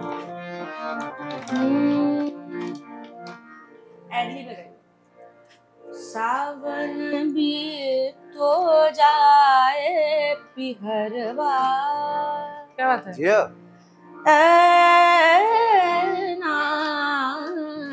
सावन भी तो जाए पिहरवा, सावन भी तो जाए पिहरवा, मन मेरा घबराए,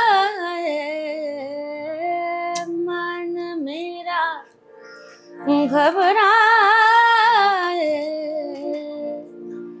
ऐसो गए परदेस पिया तुम, ऐसो गए परदेस पिया तुम, चैन हमें नहीं आए, चैन हमें नहीं आए, क्या बात है, मोरा सैया मुझसे बोलना, मोरा सैया मुझसे बोलना, मोरा सैया मुझसे बोलना, मोरा सैया मुझसे बोलना, बोल না। তোমার ভুবনে ফুলের মেলা, আমি কাঁদে সাহারায়। গা তোমার ভুবনে ফুলের মেলা, আমি কাঁদে সাহারায়। ওগো কমলিকা,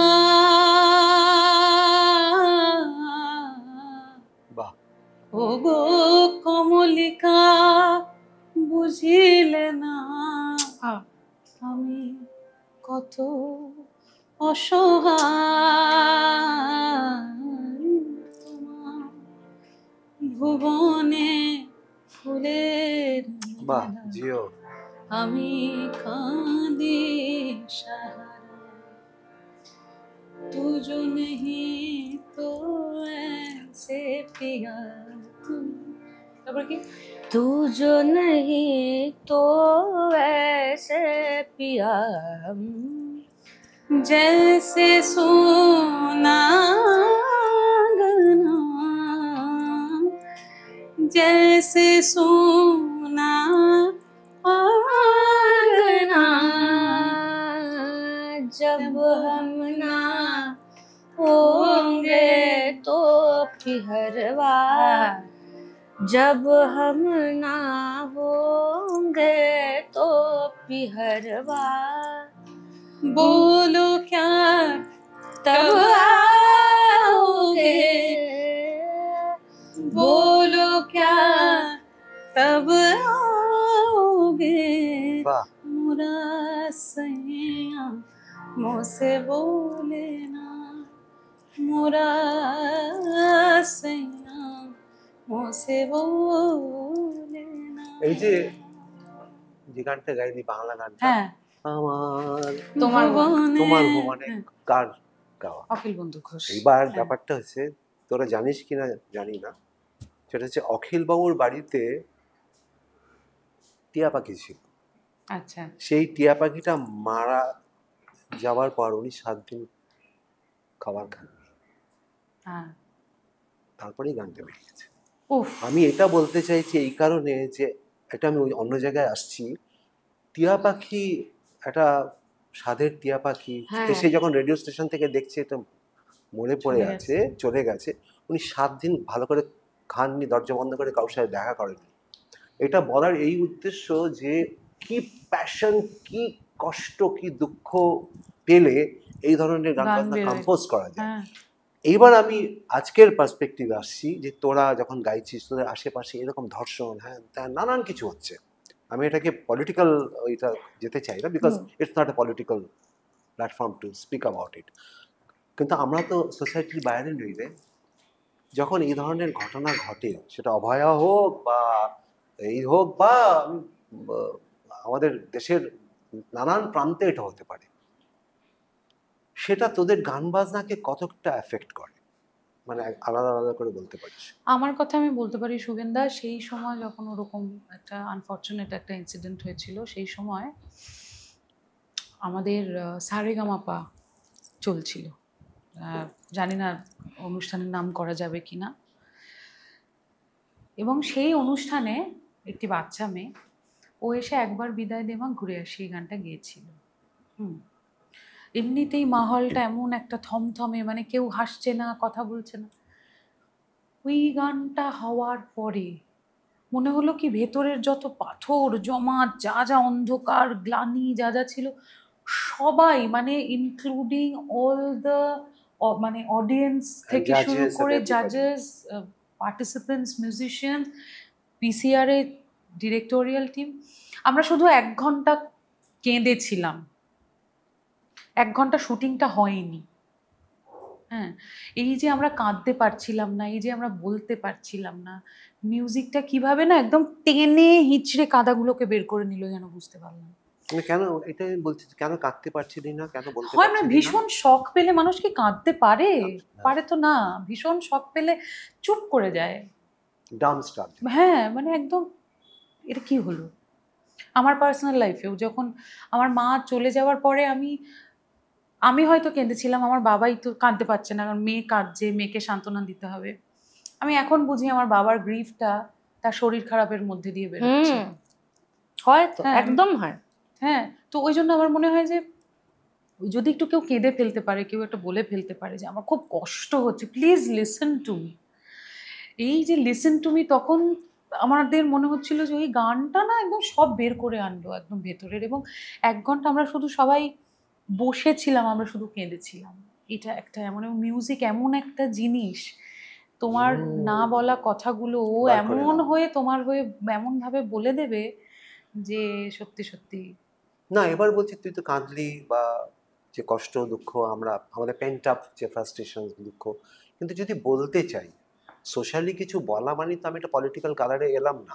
মানে আমি যেরকম অভয়া নিয়ে এখনো বলতে ভালোবাসি, কিন্তু আমি তো আমাকে তো কেউ কিছু করেনি, মানে আমি আই ডোন্ট কেয়ার, বিকজ আমি সেন্স করেছি যখন আমাদের র্যালি হয়েছে, সেই র্যালিতে তো আমাদের আশেপাশে ইন্ডাস্ট্রির সবাই, ইভেন প্রসেনজিৎ আমার পাশে দাঁড়িয়ে হাঁটছিল, কথা কথা আরো অনেকে ডিরেক্টর যারা যারা, তোরাও হেঁটেছিস, সৃজিতকে আমি দেখেছি যাদবপুরে, সবাই ওরা হেঁটেছে। তো আমি শুনতে পাচ্ছি এটা, যেটা কিন্তু দিদিও তো গিয়ে বলেছেন যে অভয়ার বিচার চাই। আমি অভয়ার কেসটা বলছি, অন্য কেসেও নিশ্চয়ই সবাই এটা বলছে, কেউ তো আর এরকম বলবে না যে বিচার চাই চাই না, ঠিকই। তো আমরা তো সেইটা বলেছি, কিন্তু সেইটাতে তোদের কি মনে হয়েছে কেউ কেউ মানে এই বিচার চাইছি বলে তাদের ক্যারিয়ারের উপরে কোনো রকম অসুবিধা হয়েছে? আমি একটা কথা বলতে পারি যে সেই সময় দাঁড়িয়ে যা সকলের মানসিক অবস্থা ছিল, কারোর পক্ষেই আর দেখবে শুভেন্দা, মানে আনফর্চুনেটলি যে কোনো জিনিস হলো, লকডাউন হবে, করোনা হবে, গানের ওপর, পারফরমেন্সের ওপর প্রভাব পড়বে। একদম। তো মানুষের মন ভালো থাকলে লোকে গান শুনবে, মন খারাপ থাকলে ঘরে বসে গান শুনবে, শিল্পীকে দিয়ে পয়সা দিয়ে গান শুনবে না। তো সেই সময় আমাদের সকলের সাথেই ওটা হয়েছিল যে তারা আমাদেরকে কেউ, মানে সেই সময় যা যা কনসার্টস, যার যার তখন কনসার্টস ছিল, কারোরই ওই মেন্টাল অবস্থাটা ছিল না যে আমাকে ডেকে বা লগ্নকে ডেকে বা সোমলতাকে ডেকে বা কাউকে ডেকে শো করাবে। না আমি সেটা বলছি না, কিন্তু সেটা তো একটা ওই হ্যাঁ, অবস্থান। মানে সেই সময় আমাদের না শোজ তোদের গুলো, তোদের কোনো চাপ এসছে তোদের উপরে, তোরা হেঁটেছিস বলে প্রোগ্রাম না কম such কম না, তোদের না, উপরে না, না, আসেনি? আমাদের আমি জানি না তোর এসছি কেন, বাট স্টিল যদি না আসে তাহলে কিন্তু সেই ভালো। সময় তো শো হয়নি, আমি কি করে বুঝবো যে আমার উপর চাপটা এসছে কি আসেনি? কারোরই শো না হয়নি। না পরে মানে যেমন আমি তোমায় আমি বলছি, কোভিড বলছি না, অভয়। না না, আমি অভয়ের কথা, ওই সময়ের কথাই বলছি। মানে আমাদের পিক সিজনটা চালু হয়ে যায় অক্টোবর, নভেম্বর, ডিসেম্বর, এই সময় আমরা মানে একদম প্রচুর শো করি, কেউ কারোর সাথে ফোন করারও টাইম থাকে না। কিন্তু সেই সময় কিন্তু আমাদের কোনো শোই হয়নি, কারণ সেই সময় কোনো শোই হয়নি, কোনো শিল্পীরই কোনো শো হয়নি, কারণ সেই সময় না অর্গানাইজাররা, ইভেন আমরাও, মানে কেউই আমরা যে গিয়ে মঞ্চে দাঁড়িয়ে শো করব সেই মেন্টাল না সেটা তো জায়গাটা ছিল সম্ভবই না। সেটা তো দেখো সম্ভব না। আস্তে আস্তে সবাই সবকিছু ভুলতে থাকেন, এবং আমরা শিল্পীরা আমরা স্টেজে উঠে পারফর্ম না করলে, পয়সা নিয়ে পারফর্ম না করলে আমাদের চলবে না। It is as simple as that. না এটা of course, আমাদের of bread course. And butter. না আমি সেটা না, আমি হ্যাঁ। একদম অন্যদিকে জিজ্ঞেস করছিলাম, যাক জ্ঞান উত্তর পেয়ে গেছি। আমি শুনছিলাম এদিক ওদিক থেকে যারা ওখানে হেঁটেছে, যারা এই করেছে তাদের ওপরে মানে আমার গভর্নমেন্ট তোর ওপরে এরকম আসেনি, গুড। এবার আমাকে একটা, আমার মানে শেষের আমি দিকে বুঝিনি, কারণ সেই সময় কোনো শোই হয়নি, তাই না ব্যাপার। পরবর্তীকালে তখন না, এখন as এখন such যখন না। শো হচ্ছে তখন ইমান হেঁটেছিল, আমি কিন্তু তো কারণ আমি শুনেছিলাম যে তোর যে হোলির যে প্রোগ্রামটা তুই করিস হ্যাঁ, হ্যাঁ, সেটা যে কোনো কারণে একটা পলিটিক্যাল এতে না বন্ধ না হয়, না না, সেটার ওটা সাথে ভুল কোনো কথা, সম্পর্ক নেই। একদম ভুল ওটা কথা। কেন তুই লোকাল সাপোর্ট পাসনি? লোকাল সাপোর্ট পাইনি মানে কি হয়, লিলুয়াতে লগ্ন গেছিল, প্রথম বছরই লগ্ন আমি গিয়ে। এখনো জানি যাই হ্যাঁ, আমি নিশ্চয়ই বলতো আমাদের একটু ভাবিস সৌভাগ্য। আমার কথা। পরের বছর, হ্যাঁ, হ্যাঁ পাবলিকলি বলে দিলাম। আসছে বছর আবার হবে। না না, কি হয়েছিল, ওখানে একটা মাঠের ওপর অনুষ্ঠান হতো এবং বিভিন্ন লোকের এত বক্তব্য, তারা অনুষ্ঠান করতে দেবেন না লিলুয়ার। এটা কারা? হ্যাঁ, লিলুয়ার কিছু আছে পিস, কয়েক পিস। মানে এটা পলিটিক্যাল না না, একদমই, বরঞ্চ আমি পলিটিক্যাল সাপোর্ট পাই, ও বাহ, বরঞ্চ আমি আমাদের যারা পলিটিক্যাল সাপোর্ট পায়। অ্যাবসলিউটলি পাই, বাহ, that's wonderful. কেন বলবো না পেলে ওর যে অনুষ্ঠানটা যে স্কেলে হয়, হ্যাঁ, ওটা কোনো সম্ভব না। পুলিশ প্রশাসন ছাড়া না পেলে ওই সম্ভব ওই না। ওই লেভেলের level এ অনুষ্ঠান করা করা যায়। সম্ভব না। হ্যাঁ তারপরে বল মানে ধরো স্ট্যাম্পিড হয়ে যাবে মানে নইলে। আমাকে অরূপদা বিশাল হেল্প করেন, দুই অরূপদা, মানে অরূপ রায়, অরূপ বিশ্বাস, মদন দা, আমি একদম নাম করে বলছি, হ্যাঁ কেন বলবে, এনারা যারা আমাকে হেল্প করছে তাদের নাম বলবি। ভীষণ, কল্যাণ ব্যানার্জি, বিভৎস হেল্পার উনি আমাদের ওখানকার, মানে আমার এমপি আর কি, উনি সবসময়। এবং কল্যাণদা আমাকে তোমার টালিগঞ্জে এখনো আসতে দেয়নি, বুঝেছো, আমার ভোটার কার্ডটা, বলছো তুমি ওখানেই থাকবে, আমার ভোটার কার্ড এখনো লিলুয়াতে। তো এনারা আমাকে বিভৎস, সেই কারণে বন্ধ হয়। না না না, একদম পলিটিক্যাল কারণে নয়, কিছু অ্যাপলিটিক্যাল পাকা লোকের জন্য আমি এই 8-9 বছর ধরে বিরক্ত হয়ে গেছি শুভেন্দা। মানে কি হচ্ছে, ধরো শিল্পীরা আসছেন, যখন যাচ্ছে মাঠ থেকে, আর হাজার হাজার লোক থাকে, তো কেউ একটা ধরো একবার তো শিলাদাকে ধরে এমন টানাটানি করলো, সেই শিলাদার হাতের প্রচণ্ড লাগলো। পরের দিন গিয়ে আমরা সবাই ক্ষমা চাইলাম, গিয়ে শিলাদা আমরা খুব দুঃখিত। লাস্ট ইয়ার একজন আর্টিস্টের গাড়িতে স্ক্র্যাচ করে দিয়েছে ইচ্ছাকৃত, মানে এটা একেবারে ইন্টেনশনালি। আমি বিরক্ত হয়ে গিয়ে বললাম আমি আর লিলুয়ায় করবো না বসন্ত উৎসব। আচ্ছা, এই যে তোরা একটা লেগেসি বহন করছিস বলে তোদের কি মনে হয় বাংলা গানের একটা লেগেসি বহন করছিস তোরা, এরকম কিছু দায়িত্বভার না, মানে তোরা একটা রিপ্রেজেন্ট করছিস একটা মেন স্ট্রিম গান বা সিনেমার গান, এটা তোদের পার্সোনালি মনে হয়? Because you are now the faces of না, আমার মনে হয় না, কারণ আচ্ছা, আমি কোনো দায়িত্ব বাংলা দায়িত্ব গান বলতে যাদেরকে জানিস না। বাংলা গান বলতে আমি যাদেরকে বুঝি, আমি যদি মান্না দে বুঝি, আমি যদি সন্ধ্যা মুখার্জি বুঝি। আচ্ছা, এখানে একটা ইন্টারাপ্ট করবো আমি, সেটা হচ্ছে এই যে নামের আগে তুই একদম কোনো শ্রী বা এটা তো কোনো প্রবলেম তো নেই, সম্মান তো সম্মান। আমি তো সারনেম বলছি, আমি তো মান্না দে। হ্যাঁ, মানে যে একটা পণ্ডিত মান্না দে বা শ্রী মান্না দে মান্না বা তো মান্না পণ্ডিত বাবু নন। বলতে হবে না, অনেকে বলে মান্না বাবু, এই পার্সোনাল ডাকটা তো আমার খুব বাজে লাগে, কারণ যাকে আমি হ্যাঁ চিনি না তাকে আমি, রফিদা, হ্যাঁ মানে আমি তো তাকে চিনি না, তো তাকে আমি কেন আমি জানতে চাই মান্না দে, মানে মান্না দে সম্মান দিয়েও মান্না দে বলা যায়,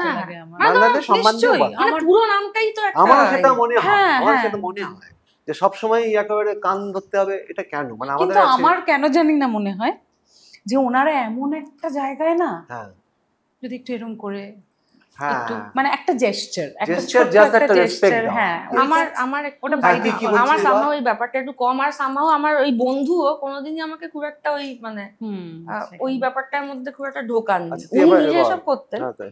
এইসব তো করতে কান মুলে তো বন্ধু, আমি কি বলছিলাম, তো বাংলা গান বলতে আমি যাদেরকে বুঝি, মান্না দে, হেমন্ত মুখোপাধ্যায়, সন্ধ্যা মুখোপাধ্যায়, প্রতিমা বন্দ্যোপাধ্যায়, মানে and the list goes on, এরা যদি বাংলা গান হন, তো তাহলে আমি কি করে বলবো যে আমি এই লেগেসিটা বহন করছি? কোনো না, লেগেসি বহন করা মানে এই নয়, এখানে আমি একটু বলবো যে তাদের স্ট্যান্ডার্ডে গাইতে হবে। বিকজ শোন, একেবারে কিছু ছাড়া আমি ট্র্যাডিশন মুক্ত একজন পাখি এসে গেছি এরকম হয় না।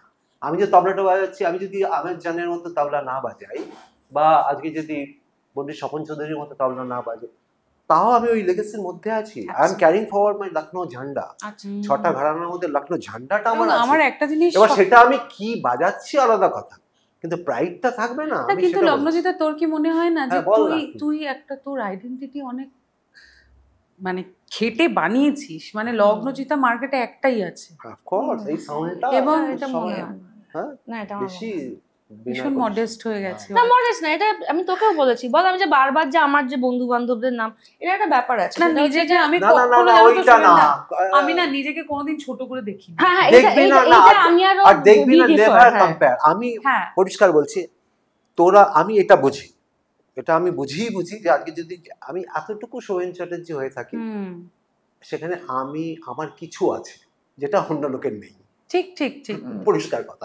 তারা তো এখানে আছে সেখানে, যেখানে খুশি থাকো, সেটা কি করে জানবো? তুই আজকে যে সাউন্ডটা নিয়ে এসেছিস, আজকে এত ভিড়ের মধ্যে সেন্সিবাস করে যে আমি তোকে লিডে রাখলাম কেন? বিকজ আমি তো গান বাজনা মিনিমাম তো বুঝি বাবা। তো আমি বুঝলাম যে এই সাউন্ডটা, এই গলাটা আমার 100 জনের মধ্যে থেকে তোর গলাটা তো আমার চিনতে কথা পারবে। আজকে ওকে এত লোকে ডাকছে, মানে এত ভিড়ের মধ্যে থেকে একটা ইমন হয়েছে। এত ইজি নয় বাবা, এত ইজি নয়। এবং সবচেয়ে বড় কথা হচ্ছে, সেটা হয়ে যাওয়ার পরে মেনটেন করা আরো কঠিন। তো সেইখানে আমি বলছি, লেগেসি বলতে গিয়ে আমি যেটাতে আসছিলাম, যে তোরা যে বাংলা আধুনিক গান বা বাংলা ফিল্মের গানকে তো এগিয়ে নিয়ে যাচ্ছিস তোদের মতন করেই হোক, ওকে, তোরা এই পেছনটা জানিস যে কিভাবে গান বাজনাটা এসছে, কি ধরনের তাদের গান বাজনা শুনিস তোরা? মানে জানার পরিধি, আমি তোকে বলছি, জানার পরিধি, মানে ওই 4টে নাম বাদ দিয়ে বলছি, 4টে নাম তো ঠিক আছে, এমনি শুনিস যে লেগেসিটা এরা এইভাবে গেয়েছে এইভাবে, এটা কি তোরা শুনিস? আমি তো শুনি, এবার কোন দিকে যাবে কি প্রশ্ন না হবে না না সেটা না, জানি না। ওটাই বলছি, জানার পরিধিটা তো এক একজনের এক এক রকম, হ্যাঁ। তো কে কিভাবে জানতে চায়। দেখো আমি যেটা ভীষণ মনে করি, আমি যেরকম প্রচন্ড এসডি বর্মনের ফ্যান, আমি যখনই না, এসডি না, বর্মন fan- শুনি আমার মনে হয় যে ইস, আমি যদি ওনার সুরে একটা গান গাইতে পারতাম। না সেটা মানে উনিও তো প্রচুর মানে মাস গান বানিয়েছেন, রাইট? তো তুমি যে লেগেসির কথা বলছো, আমি তো যখনই এসডি বর্মন শুনি আমার মনে হয় যে ইস, সবসময় যে একেবারে ওই একটা যদি Galaxy এরকম একটা- দুবারই কাহিনী থাকবে তো হ্যাঁ, তা নয়, নয়। ভালো ভালো ওই গ্যালাক্সির মধ্যে রাত अकेली ওহো। है। গানটা কেউ গেয়ে আমায় শুনিয়ে দিক ঠিকঠাক। তুমি যেটা বলছো যে আমরা শুনি অভিনয়ের না, শেষ কথা করে দিয়ে চলে গেছে, মানে তনুজাকে আর কিচ্ছু করতে হয়নি, ওই সিনেমাটা বাড়ি কি থেকে আবার দেখবি বাংলাটা খালি পুরো ওই জায়গায় ওই রাত अकेली है। ওই যে ও, বলেছে না শেষ কথা, মরে তো গেছি। তো এইটা তো এসডি বর্মন সাহেব। বা আজকে ধর ওই তালাশের গান শুনবি, বা পলকো কে পিছে সে क्या মনে হবে চেস খেলছে, হ্যাঁ, হ্যাঁ, একদম হ্যাঁ। তুই একদম। দেখবি চলে क्या तुमने कहता था फिर से तो अरमान लारे लारी लारी রা, এটা গানের মুখড়া হচ্ছে, ইয়ার কি ফাজলামি হচ্ছে তো? তাই তো। তো আমার কথা হচ্ছে যে একটা লেগেসি যখন তোরা ক্যারি ফরওয়ার্ড করছিস তোদের মতন করে, কিন্তু পেছনের দিকে এরা তো আছেই। ও বাবা, আরো কারোর গান শুনিস, যেন একটা অখিল বউর গান আমাকে শুনি, আজকে আমার মন জয় করলো। আমি যতক্ষণ বাড়িতে থাকি বা আমি যখন এসডি বর্মন আমি যখন বাড়িতে থাকিও না, আমার গান শোনার প্যাটার্নটা খুব আলাদা। আমার যারা বন্ধুরা আছে, আমার মা বাবা জানেন, আমি নিজে ভোকালসের শিল্পী হলেও আমি অদ্ভুতভাবে, আমি জানি না এটার পর আমি কিভাবে ট্রোলড হবো। এমনিতেই আমি তোমার আগের ভিডিওগুলো দেখছিলাম, লোকে প্রচুর ট্রোল করেছেন, অত বড় বড় যারা এখানে এসছেন তাদেরকেই, আমাকে যে না কি খারাপ করবে। করে না, আমাদের গালি গালি খাইনি আপনি। হ্যাঁ না না, তুমি না, আমরা এসছি তো, দেখেছি, আমরা এসছি, আমরা খাবো হ্যাঁ। তুমিও খাবে আমরাও খাবো, বি আমি প্রিপেয়ার। আমি একদম ভোকাল শুনতে পারি না, মানে আমি ভোকাল আমি জানি না কেন, আমি খুব ইনস্ট্রুমেন্টালের ফ্যান। এবার আমি যতক্ষণ, আমি যে শেষ করে নিই, এবার আমার গান শোনার প্যাটার্নটা এত আলাদা। আমি লো ফাই বলে একটা জনরা আছে, নিশ্চয়ই জানো, আমি ইদার লো ফাই শুনি, বা যদি ভোকাল শুনতে হয় তাহলে আমি শুনি, আমি একদম ডাগার ধ্রুপদে চলে যাই। না কিন্তু তোকে ধর আমি রেকর্ডিং এ ডাকলাম, আম- আমি তোকে রেকর্ডিং এ ডাকলাম, চল আমি হ্যাঁ। ভোকাল শুনি না। এবার তোকে আমি রেকর্ডিং এ ডাকলাম, হুম, তুই আমার রেকর্ডিং আসবি। হুম, এবার আমি একটা গান কম্পোজ করেছি, ধর আমি একটা করেছি, আমি তো একটা কম্পোজ করছি, মানে আমি চাইছি যে একটা এরকম ধরনের আন্দাজে হোক। হুম, হুম, তুই আমাকে যে বলছিস না গানটা তুমি কিরম ভাবে চাইছো, হুম, এবার ধর আমি কথার কথা বললাম, ধর আমি এই চারজনের নাম বললামই না, মানে মান্না বাবু বা এদের নাম বললাম না, আমি কথার কথা, তুই একটা এমন নাম বললাম যে নামটা ধর একটা বাচ্চাদের গান, আমি বললাম একটা আলপনা, হ্যাঁ হ্যাঁ হ্যাঁ, বন্দ্যোপাধ্যায়। ওনার আলপনা বন্দ্যোপাধ্যায় স্টাইলে গাইতে পারবি হুম, গানটা হুম, হুম। তোর মতন করে। আমি আলপনা শুনিনি, না এটা আমি কেন বলবো, আমি তো একজন প্রফেশনাল। আমি সেটা বলছি। ইদার আমি ওনার গান শুনেছি, বা যদি আমি না শুনে থাকি, প্রথমত এরকম ব্রিফ সত্যি কেউ দেয় না, কারণ when you are hiring a playback singer, you do not want that person to sound like anybody else. That not is the sound first, like or- reference আমি যেমন তোর কালকেই একটা reference দেয়? হ্যাঁ আমি এটাই বলছি, আমাকে একদমই কেউ রেফারেন্স দেয় না ও। আমি somehow। কালকেই একটা রেকর্ডিং এ আমার আমি রেকর্ডিং তো ছিল, খুব দিই। আমি যদি কোনো রেফারেন্স পাই আমার সুবিধে হয়, হ্যাঁ মানে কালকেই যেমন ধর আমি সেটা মনে করি হুম। সুবিধা, মানে তো- বলতে সুবিধা হয়। যে ধর আমি তোকে বলছি গানটার মধ্যে মানে আমার গলাটা না একটা লেয়ার্ড ভয়েসে আছে, বুঝেছিস, মানে একদম হাই স্কেলও আছে, আবার একদম বেসেও গাইছি। তো আমার একটুখানি গানটা নিয়ে নিজের একটা আইডেন্টিটি ক্রাইসিস হচ্ছিল যে আমি কিভাবে গলাটা ফেলবো। আমার ডিরেক্টরকে আমি বললাম, and I am a directors artist, আমি এটা সবসময় বলি, ভাই তুমি আমায় যা বলবে আমি ওটা করবো। এই করবো মানে কি, তুই তোর মধ্যে সেই কনফিডেন্সটা আছে যে বললে সেটা তুই করতে পারবি। হ্যাঁ, মানে আমাকে ওটা দেখিয়ে দিলে, তা ও তখন আমাকে একটা কোক স্টুডিওর একটা গান শোনালো যে ইমন গলাটাকে এইভাবে ফেল। তখন আমি একটা পেলাম রেফারেন্স পেলাম যে আমি একটু যদি চেরা গলা যেটা হয় না, ওইভাবে যদি আমি একটু গলাটাকে ফেলি তাহলে গানটা ভালো হবে। আর আমার মনে হয় যে এই যে শিল্পীরা বলেন না, বড় বড় মনীষীরা বলেছেন পহলে কান ফির গান, একদম, তো দিস ইজ দ্য মেডিসিন। पहले कान सेन उसके बाद तान सेन। একদম একদম একদম। আগে তো শুনতে তো হবে তুই ভাই। এসডিও মানে খুব ফ্যান ছিল, একটা গান শোনা না এসডিও? বল কোন স্কেল দেব? ইমনের গানটা আমার আর গাওয়াই হবে না। হবে হবে, ওই না, গানটা না। না গে আমি তোকে ছাড়বো। একটু লিরিক্সটা বার করে নি, ভুলভাল গান বল? লিরিক্স। ঘুম ঘুম ঘুম ঘুম চাঁদ, না, না না এটা না, না, ঘুম এটা তো নিবিড়, আচ্ছা একটা আমার কমন গান গাইবো, সুর ঠিক গান আছে না, ঠিক আছে ঠিক আছে ঠিক আছে। হারমোনিয়াম দিয়ে বসিয়ে রেখেছে আমি। এই এস ডি বর্মনের একটা কমন গান বলো না গো। কে যাস রে হ্যাঁ আমার ভাই ধন রে কয়ো নায়র নিত বইলা তোরা কে যাস বন্দে বর্ণাকে আগা কি স্কেল দেবো বলো? B flat. বি ফ্ল্যাটই আছে।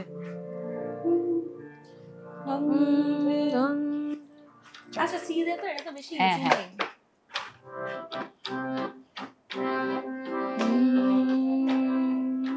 এক সেকেন্ড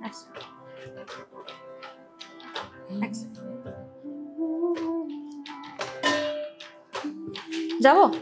তুই হিন্দিটা জানলে এটার পরে গাইতে পারিস, জানিস তো লিরিক্স? না পড়ে যায় না। আচ্ছা। কলম সে ডুবো। চ চ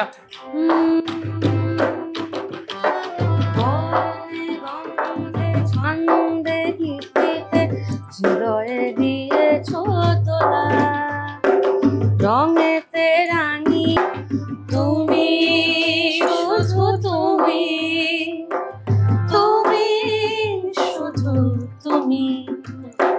फूलों के रंग से दिल के कलम से तुझको लिखी रोज पाती।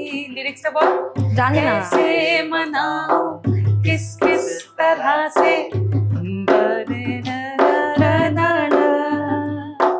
তুমি যে ফাগুন রঙের আগুন, তুমি যে রসের ধারা, তোমার মাধবী তোমার মদিরা করে মোরে সাহারা। মুক্তা যেমন শক্তির বুকে তেমনি আমাতে তুমি। আমার পরাণে প্রেমের বিন্দু তুমি, শুধু তুমি, তারপরে তুমি শুধু তুমি আর তুমি। তো এবার আমি একটা আমার খুব প্রিয় শিল্পীর 2 লাইন গান প্লিজ লিখেছি। গাও। তোরা রতু মুখোপাধ্যায়ের নাম শুনেছিস? অবশ্যই একদম। একটা গান শোনানো না? কিন্তু ওনার একদম। গান আমি জানি না। আজকে আরে পরীক্ষা সুমন ইমন, কালামপুরের maximum গান তো আজকে না। কিন্তু পরীক্ষা চলছে, আরে সুমন সঙ্গীত কলা কালামপুরের- কেন্দ্রের পরীক্ষা আছে, সুমন 5th কালামপুরের ইয়ার। বাংলা গান আমার গান বললে গিয়ে দেবো, এরকম করবো না। বাদলের মাদল বাজে গুরু গুরু গুরু গুরু কি ভালো কম্পোজিশন। বরষায় স্বপ্নে ভেজে এটাই গেলে? কাঁপানো নয়ন, বাদলের বাদলের মাদল দেখেছিস? বাজে এটা গুরু ইজি গান গুরু ভাববে লোকে গুরু না। গুরু। না, আমার খুব মানে যার গান শুনে আমার লোকগীতিতে আসা শ্রদ্ধেয় শ্রী অমর পাল। আরে আমি ওনার, যেহেতু তুমি এটা নিলে একটুখানি চল তাহলে একটা প্রভাতী গান একটুখানি গাই। হ্যাঁ প্লিজ। ওনার যে গানটা খুব ওই গানটা যাই জাগো হে এই নগরবাসী, জাগো হে এই নগরবাসী, মুখে জয় রাধা শ্রী রাধা বহিলা ও নিশি, জাগো হে এই নগরবাসী, জাগো হে এই নগরবাসী। লেগাসির কথা যখন তুমি বললে, হ্যাঁ একটা তোদের এই ছাড়া মানে এই হ্যাঁ। মান্না বাবু তারপরে আমি একটা কথা বলে রাখি, এটা এই এডিটেও রাখতে পারো নাও রাখতে পারো। আমি এখন বসে রিয়েলাইজ করছি যে আজকে ভেবেছিলাম যে একটা মানে পডকাস্ট করব যেখানে কোনো ট্রোল ম্যাটেরিয়াল না দেওয়ার চেষ্টা করব। সুগন্ধা এমন প্রশ্নটা করলো যখন আমি মান্না দে সন্ধ্যা মুখোপাধ্যায় বললাম, আমার মনে হচ্ছে এটা নিয়ে আমি ম্যাসিভলি না না তুই ট্রোল খুব হব। সুন্দর না রে, উত্তর না, দিয়েছিস, না, কি না, আশ্চর্য, না, না, খুবই ভালো। এটা রাখবো আমরা, এটা রাখবো আমার এই একটু কারণে বলা যে উচিত ছিল আমি বিষয়টা। শোন আমার এখানে জিজ্ঞেস করা মানে এই নয় যে আমি তোদের একটা বিরাট না আমি সাজেস্ট করছি, দাদা হিসেবে সাজেস্ট করছি। এবার বেরিয়ে গিয়ে তোরা পুরোটা ভুল ভাল। আরে আমরা তো তোমার বলে দেবো। আচ্ছা, আবার বিদেশে troll তো হবো। বিদেশে তো লোকে নাম ধরে ডাকে, হ্যাঁ হ্যাঁ। হ্যাঁ হ্যাঁ তো সেটার মধ্যে কি অসম্মান থাকে সবসময়? একদমই না, আশ্চর্য একদমই কথা। না, না না, একদমই আমরা না। একটা ওই একদমই। সোশিও কি বলে ওই সোশিও মিউজিক। হ্যাঁ, ওই আমরা এমন একটা পরিবেশে বড় হয়েছি আমি এটা বলতে চাইছি, দেখ তোদের কথা তো লোকে শুনছে, তার মধ্যে দিয়ে এটা বলার যে বাংলা আধুনিক গানের মধ্যে মাধুরী মুখোপাধ্যায়ও আছেন, অবশ্যই ইলা বোসজি আছেন, আলপনা বন্দ্যোপাধ্যায় আছেন, এরা এদের কন্ট্রিবিউশন, রতু মুখোপাধ্যায় আছেন, অনল বাবু আছেন, একদম জানি না কখন যে সে কিছু পিছু টান কি স্ক্যানিংটা দেখ, এটা তোদের সমৃদ্ধ করবে না? ঠিকই তো, আমি এইটা বলছি। পিন্টু ভট্টাচার্য থাকবেন না, তো শুনবি না যে আহা করছিস, তার মানে কোথাও টাচ তো করেছে। তারপরে তোদের মনন নিয়ে তোরা তোদের মতন করবি, কোথাও একটা গানে দেখবি কোথাও পিন্টু ভট্টাচার্য চলে এলো, যদি না শুনিস কি করে তাহলে আসবে আমি না। এটা বলতে চাইছি।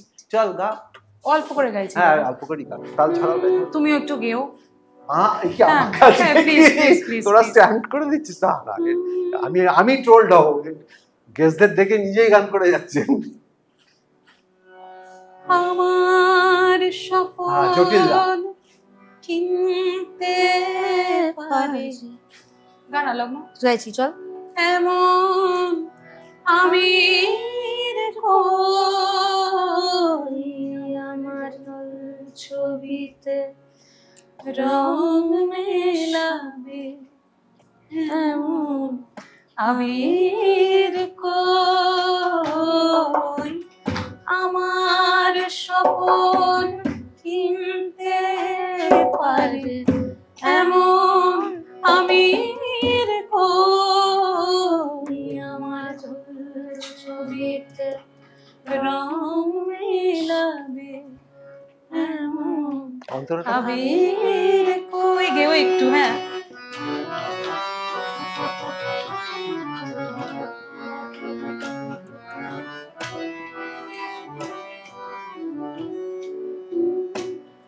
আমি দুঃখের সিংহাসনে বসে সুখের বিচার করি, আমি ভাবের ঘরে অভাবটুকু আখর দিয়ে ভরি, আমায় ধরে সরি কথা, আমার পরম বন্ধু হবে এমন অধীর কই আমার ছবিতে রং মেলাবে, এমন আমি কই আমার স্বপ্ন কিনতে পারে, এমন আমি কই আমার ছবিতে রং মেলাবে, এমন আমি কই। বাহ, আচ্ছা এবার একটু শেষের দিকে আমরা আসছি, দু চারটে কথা, খুব important discussion, again coming back to the socio part. সেটা হচ্ছে তুই আলাদা বলবি, তুই আলাদা বলবি, তোর কি মনে হচ্ছে, মানে এই যে মিউজিক ইন্ডাস্ট্রিতে তোরা বিলং করছিস, এটা ঠিক রাস্তায় চলছে? মানে আমি যদি বলি তোকে তিনটে জিনিস you want to rectify for the betterment of this industry, তুই তিনটে জিনিস কি সাজেস্ট করবি? প্রথম যেটা, এই প্রশ্নটা আরো বেটার, মানে বেটারমেন্টের দিকে যাচ্ছে কিনা ওটা বলার চাইতে তিনটে জিনিস কি, প্রথম যেটা আমি রেকটিফাই করতে চাই সেটা হচ্ছে যে গান যে লিরিসিস্ট বলে একজন ভদ্রলোক বা ভদ্রমহিলা লেখেন, গানটা যে লিখতে হয়, গানটা যে সকালবেলা উঠে হাত জোর করে আকাশের দিকে চাইলে শব্দগুলো যে ঝরে ঝরে পড়ে না, এইটা প্রথমে মানুষ, মানে কিন্তু আমি অডিয়েন্সকে বলছি না, কারণ এটা অডিয়েন্সের দায়িত্ব না, যারা গানগুলো বার করছেন, যারা গান বাজনা নিয়ে কাজ করেন, যারা এই ইন্ডাস্ট্রিতে কাজ করেন, তাদের প্রথমে বুঝতে হবে যে লিরিসিস্ট বলে একজন জিনিস হয়, তার নামের বানান, তার পদবীর বানান, যদি পদবীটা ঠিকঠাক হয়, একটু আনকমন হলে একটু জেনে নেওয়া পদবীটা কি, এই জিনিসগুলো আমরা যেটা as the front face of the song আমরা যে যত্নটা পাই, আমার মনে হয় লিরিসিস্টের এই যত্নটা পাওয়া ভীষণ দরকার, নইলে আস্তে আস্তে লিরিসিস্টরা কাজ করা বন্ধ করে দেবেন। আর আমি একটু আগে যেটা বলছিলাম, যেটা নিয়ে আমি খুব ট্রোলড হবো, যে আমি খুব একটা ভোকালস শুনি না, ইনস্ট্রুমেন্টাল শুনি, গান without lyrics is an instrumental. হ্যাঁ, গান কিন্তু তখনই হয় যখন ঠিক সেটা কথা। লিরিক্স লেখা হয়, কাজেই আমরা আর গান পাবো না গাওয়ার জন্য। এটা হচ্ছে প্রথম কথা। সেকেন্ড হচ্ছে, একটা গানের যে বিশাল একটা অংশ সাউন্ড ডিজাইনার এবং মানে যিনি সাউন্ডটা পোস্ট প্রোডাকশনে কাজ করেন, এই যে আমাদের গলাটা এত সুন্দর লাগে, এই যে একটা খানজিরা বাজলে টুক করে আমরা শুনতে পারি, এরা সাউন্ড ডিজাইনার বা সাউন্ড ইঞ্জিনিয়ার বলে একজন মানুষ বসে বসে এটা করেন। এটা খুব খাটনির কাজ এবং তাদের কথা কেউ জানেন না। মানে আমরা জানি, আমরা যারা কাজ করি, কিন্তু আমার মনে হয় বাইরের লোকেদেরও এটা কিন্তু আমাদেরই দায়িত্ব বলা, যখন আমরা একটা গান রিলিজ করছি বা কিছু, আমাদের সবার আগে সাউন্ড ডিজাইন আমার মনে হয় যে সাউন্ড ইঞ্জিনিয়ারের, কারণ তাদের কিন্তু প্রথম থেকে ইনভলভমেন্ট। আমরা যখন স্টুডিও যাচ্ছি, আমাদের যে প্রথম স্বর প্রক্ষেপণ, মাইক্রোফোন মানে স্ট্যান্ডটাকে করা, কম্প্রেসারটা কোথায় থাকবে, ফ্লপ গার্ডটা কিভাবে থাকবে, এভরিথিং দে ডু, রাইট? তো এইটা আমার মনে হয় একটা করা উচিত।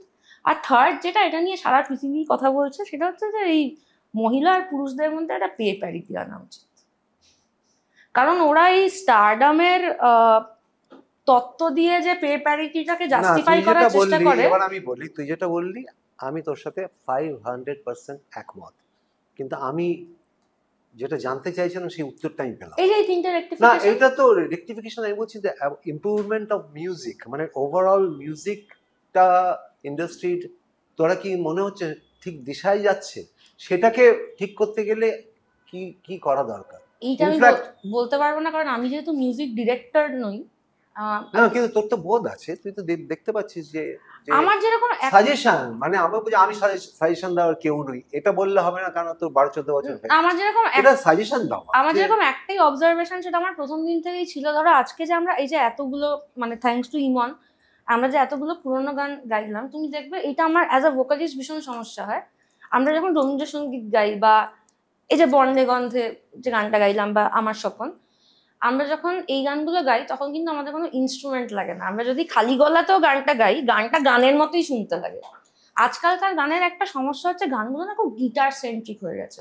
এইগুলো দেখবে তুমি যদি বেশিরভাগ গান যদি গিটার, যেরকম আমরা দুজন গিটার বাজাতে পারি না, আমরা অনেকগুলো গান যদি গিটার ছাড়া আমরা এখানে খালি গলায় গাই, হারমোনিয়ামটা ছাড়া, তোমার মনেই হবে না ওটা গান। গিটারের সঙ্গে পড়লে খুব ভালো লাগছে। ঠিক কথা, একদম ঠিক। এইটা অ্যাজ আ ভোকালিস্ট, যখন ধরো একজন ঠাকুমা দিদিমা বললেন, মা একটা গান গাও, তো তোমার গান গাও, তোমার গান একটা গান গাও, যেটা মানে এইটা না খুব মুশকিল হয়ে গেছে। মানে আগেকার গানগুলো বোধহয় খুব স্বয়ং সম্পূর্ণ হতো, মানে তুমি যেখানেই গাইবে ওটা গানের মতোই শুনতে লাগছে। না, আমি যে ধরনের গান গাই সেখানে বোধহয় একটু কম হচ্ছে, গড়বড় হচ্ছে। তুই সেটা অডিয়েন্সের কাছে গিয়েও সেইটা ফেস করছিস, যে আজকে যেরকম মানে উইদাউট ডিফেমিং অর, আমি কাউকে ছোট বড় না করে বলছি, আমার একটা ফিলিং হয়েছে, এটা আমার ফিলিং, যে আজকে ভালো যারা গান করতে চায় স্টেজে, তাদের ভালো গান করতে দেওয়া হয়। শোনেন না। তুই মনে করিস? এই তো আমেরিকায় গিয়ে আমি আমাদের বন্ধু বান্ধবদের দেখি, আমি তাদের বলি, ভাই তুমি এদের দেখেছি, এটা কিন্তু সব শিক্ষিত, দুটো গান পড়ে খালি নাচের গান একদম একদম। তাদের তো কম্প্রোমাইজ করতে হবে, ভালো গান গাওয়াই হচ্ছে না। তারা কিন্তু ভালো ভালো গুরুর কাছে শিখেছে। নাচের গানেও অনেক ভালো ভালো গান। হ্যাঁ, একদমই তাই। না, নাচের গান ভালো গান বলছি না, কিন্তু নাচের গান আমি নট এগেইনস্ট নাচের গান। আমি নাচের গান নাচতে ভালোবাসি, নাচের গানও ভালোবাসি। কিন্তু তোরা যে এত ভালো ভালো গান শিখলি এবং তোদের ভালো ভালো গান আছে, তোর যেরকম লাকিলি সিনেমার কিছু ভালো ভালো গান আছে যেগুলো নাচের গান না, মানে আমি টাপাটিনি বা ওই রঙ্গবতী এগুলো বাদ দিয়ে তোর ভালো ভালো যেমন কমের সুরে যে গানগুলো আছে সেগুলো তুই গাইলি, ঠিক আছে। কিন্তু আমি ইন জেনারেল বলছি, একটা ওদের নাকি নাচ পায়, মানে খালি নাচছে। আমার এখানে না একটা বক্তব্য আছে, যে তুমি বলছিস রেকটিফিকেশনের জায়গা আমাদের মিউজিক ইন্ডাস্ট্রির। হ্যাঁ, তুই তিনটে তোকে বলা হয় যে এটা হলে গান বাজনাটা ভালো হবে, আরো ভালো গান বাজনা আসবে, চল দেখি কে বেশি কেস খায়, তুই না আরো ভালো গান বাজনা আসবে। না না, এইটা বললে কেউ কেস খাবে না। কেউ সবার আগে আমার মনে হয়, তোরা বলবি তো, তোরা না বললে কে বলবে? সবার আগে আমার মনে হয়, যেটা আমি যদি নিজেকে বসি দেখি, আমি সবারটা বলতে পারবো না, না, তোর আমি আমার কথা আমি বলতে পারি, সবার আগে আমার জীবন থেকে যদি ফোন বলে বস্তুটা সরে যেত জীবন থেকে, সরে যাবে না। হ্যাঁ, এবং আমার আরো কনসেন্ট্রেশনটা শুধু গান বাজনা, রেয়াজ, আমার সুর যাতে এদিক থেকে ওদিক না যায়, আমার গলাটা যাতে সমান থাকে, আমি ঠিকঠাক সময় খেলাম, একটু মানে লাইফস্টাইল চেঞ্জ করতে হবে সবার আগে আমাদের সবাইকে, আমাদের। আমাদের হ্যাঁ, আমি এইটা বলতে চাই, যেটা তুই করলি, আগে দিন পার্টি করলি না, করলি না, একটু একটু লাইফস্টাইল চেঞ্জ করতেই হবে। আমার কখনো মনে হয় না যে শ্রীমতী সন্ধ্যা মুখোপাধ্যায়কে আমি দেখব কোথাও একটা 5 স্টার হোটেলে গিয়ে পার্টি করছেন, ভাবতেই পারি না। বা লতাজিকে আমি ভাববো, বা আমি হয়তো না, ওরা ওনাদের জীবন বেঁচেছেন কিন্তু ওরা বেঁচেছেন সঙ্গীতের জন্য, কাজটার জন্য, কাজটার জন্য। যে কাজটা করে গেছে, যার জন্য আমি সেলিব্রিটি আমার বলা হয় না, সেলিব্রিটি আমি তাকেই মনে করি যার কাজটা সেলিব্রেটেড, অ্যাবসলিউটলি একটা হিটে সেলিব্রিটি। হয় না না, না না, কখনো কখনোই হতে আজকে পারে না। আমাদের ক্লাবে, আমি তোকে বলছি, আমাদের এখানে দক্ষিণ কলকাতা টেনিস ক্লাবে আমি যাই, তো সেখানে আমি তো অনেকেই আসে তো এখনকার দিনে যারা পেজ 3 সেলিব্রিটি, হুম। তারাও আসে ঘুরে ফেরে, 2-4টে লোক গিয়ে হ্যাঁ করলো, মানে ছবি তুললো। একবার সাবিত্রী দেবী এসেছিলেন, শ্রীমতী সাবিত্রী সাবিত্রী চট্টোপাধ্যায়, চট্টোপাধ্যায়। এসে এক কোনায় ওনার গেস্ট নিয়ে বসেছিল। বিশ্বাস করবি না, তাহলে আমি খালি বলেছি উনি এসছেন ওখানে, পুরো ক্লাবটা ওখানে ওদিকে চলে চলে গেছে। গেল। তাই তো। This is called Celebrity. Celebrity to me. পুলটা না থাকলে পুল টানছে, যাবে না মানে কাজটা এবং টানছে, এখানে কাজটা সাবিত্রী একদম, দেবী কেউ একদম, নয়। একদম। একদম তো ওইটা আমার কথা হতে হচ্ছে, হবে। তুই তোর নিজের জিনিসটা বললি, তোর আপগ্রেডেশনটা বললি তোর, কিন্তু ওভারঅল এটা একটা ব্যাপার, এটা একটা ব্যাপার। এটা তুই একটা সিঙ্গার হিসেবে আর বাকিদের আপগ্রেডেশন দরকার নেই, মিউজিক কম্পোজারের আপগ্রেডেশন দরকার নেই। আমার তো মনে আরেকটা হচ্ছে জিনিস এটা খুব মনে হয় important। যে হাসছিস কেন? শেখাটা, হুম? শেখা অ্যাজ আ মিউজিশিয়ান মিউজিক কম্পোজারেরও শেখা দরকার। অ্যাবসলিউট, আরে কি করে গানটা বানাবে, কি করে শিখছে না তো। আমার তো মনে হচ্ছে ভীষণ আটকে রয়েছে মিউজিক কম্পোজ। দেখ, আমার কথা হচ্ছে লবি ইজ ইম্পর্টেন্ট। এই যে লবি লবি লবি লবি করে, সব জায়গায় লবি আছে, এই বলে লাভ নেই। আমেরিকাতেও লবি আছে, মানে আমাদের হিন্দি ফিল্মেও বলিউডেও লবি আছে, এখানেও লবি ছিল, প্রচুর লবি ছিল একটা সময়। আমি নাম ধরে বলতেও পারি, লবি বলবো না, এটা একটা মানে ওই আর কি। আজকে সুদিন দাশগুপ্ত মহাশয়, one of my most favourite composer, একদম। উনি কিন্তু ম্যাক্সিমাম কাজ করেছেন লতাজিকে নিয়ে, না আশাজিকে নিয়ে আশাজি। করেছেন সব গান। ওদিকে সলিল চৌধুরী লতাজিকে তাই নিয়ে এটাকে কাজ লবি করেছে। হ্যাঁ। তুই বলতে পারিস, লবি নাও বলতে এটা তো পারিস, পছন্দের পছন্দ ব্যাপার। অপছন্দের মধ্যে, হ্যাঁ। আমি সেটাকে বলি পছন্দ বলে, লবি লবি করে লাভ নেই। কিন্তু কি হয়, ভুলভাল লোকের সাথে তখন কি অ্যাসোসিয়েশনটা না ঠিকঠাক লোকের সাথে হয়েছিল। আমার এইখানে এখন মনে হচ্ছে ভুলভাল লোকের সাথে লবি করছে বলে ভুলভাল গান বাজনা হচ্ছে। আমার কথা হচ্ছে ঠিকঠাক লোকের লবিটা, এটা আমার সাজেশন, একটা হওয়া দরকার। এই যে আজকে ওর দুঃখ হচ্ছে, তুই ফোন করছিস, তোর কষ্ট হচ্ছে, তোর একটা ঠিকঠাক লোক একটা জায়গায় আসে, এরকম ভাবে একটা ভালো কম্পোজার, এই একটা যদি সুন্দর অ্যাসোসিয়েশন খালি তোদের নিয়ে না, মানে ওভারঅল যদি হয়, আমার মনে হয় সেটা বেটার হবে। আর গান বাজনা যারা কম্পোজ করছে, যে লিরিসিস্ট, তাদেরও তো আপগ্রেডেশন দরকার। হ্যাঁ, একটা ওভারঅল আপগ্রেডেশনটা কোথাও গিয়ে আমার বাংলায় বাঙালিদের একটা সমস্যা আছে। হ্যাঁ, বাঙালিদের সমস্যাটা হচ্ছে দে ফলো দ্য ট্রেন্ড, সব ট্রেন্ড ফলো করে, দেখবে ওরা নিজেরা ট্রেন্ড হয় না। Anupam they cannot be trendsetter. No, যখন কোনটা হিট করে যায়, কোনটা লেগে যায়, যখন ধরো অনুপম দা এলেন, হ্যাঁ, আমার কাছে তো মনে হয় এটা ফ্রেশ এয়ারের মতো। যখন আমি আমাকে আমার মতো থাকতে দাও একদম, আমার শুনেছিলাম, তো দারুণ লেগেছে। হ্যাঁ, আমার তখন মনে হয়েছিল যে আমি এটা কি শুনলাম, এটা তো আমার কথা। একদম, হতে একদম। পারে সিম্পলিস্টিক সুর, কিন্তু ওই যে তুমি বললে সিম্পল সুরটাই, আমি যদি এই গানটাই আমি আজকে একদম অন এয়ার বলছি, একদম 12টা স্বর গলায় বসে এমন করে দেবে, মানে ম্যাজিক করে দেবে। হবে ওই না। লোকটাকে যদি আমি এই গানটা গাইতে দিই, গাইতে পারবে না। হবে না। ঠিক ঠিক ঠিক ঠিক। প্রত্যেকটা মানুষের নিজস্ব একটা জনার আছে, একদম। অনুপম দার একটা নিজস্ব জনার আছে। আজকে আমি এটা বিশ্বাস করি, ও যেইভাবে গানটাকে থ্রো করবে, আমি সেভাবে থ্রো করতে পারবো না। কারেক্ট, আমি যেভাবে লোকগীতিটা গাইতে পারবো বা রবীন্দ্রনাথের গান গাইতে পারবো, সেটাও পারবে না। কারেক্ট। এটা আমি নিয়ে জন্মেছি তো, এবং ও ওটা নিয়ে জন্মেছে, তো আমাকে তো আমার জায়গাটা বুঝতে হবে। হ্যাঁ, আমি কেন এক্সপেক্ট করব অন্যায়ভাবে যে অনুপম রয় এক্ষুনি একটা ভীম পলস্ট্রিট বন্দিশ গেয়ে দেবে? না, তাই তো করবো না তো। সেটা তাহলে এক্সপেক্ট করছে, অনেকে করছে, আমি হ্যাঁ, এটা আমার করছে। নিজের চোখের সেটা তো সামনে আমার অবাক দেখেছি। লাগছে। আমি মানে নিজে- অনুপমকে বলছে অনুপম দা না, আমি না, ও just জাস্ট একটা জেনারিক নাম বলছে বলছি। যে আমি যার যেটা লোকে নিশ সবসময় নয়। কেন এটা এক্সপেক্ট করবে যে আজকে ইমন গিয়ে বসবে বা লগ্নজিতা গিয়ে বসবে বা XYZ যে কেউ আসবে, তাকে এটা পারতেই হবে? না না না, অ্যাবসলিউটলি না। সে যেটা পারে সেটাকে নিয়ে কেন Absolutely না। হেমন্ত বাবুকে দিয়ে বলা তো হচ্ছে না?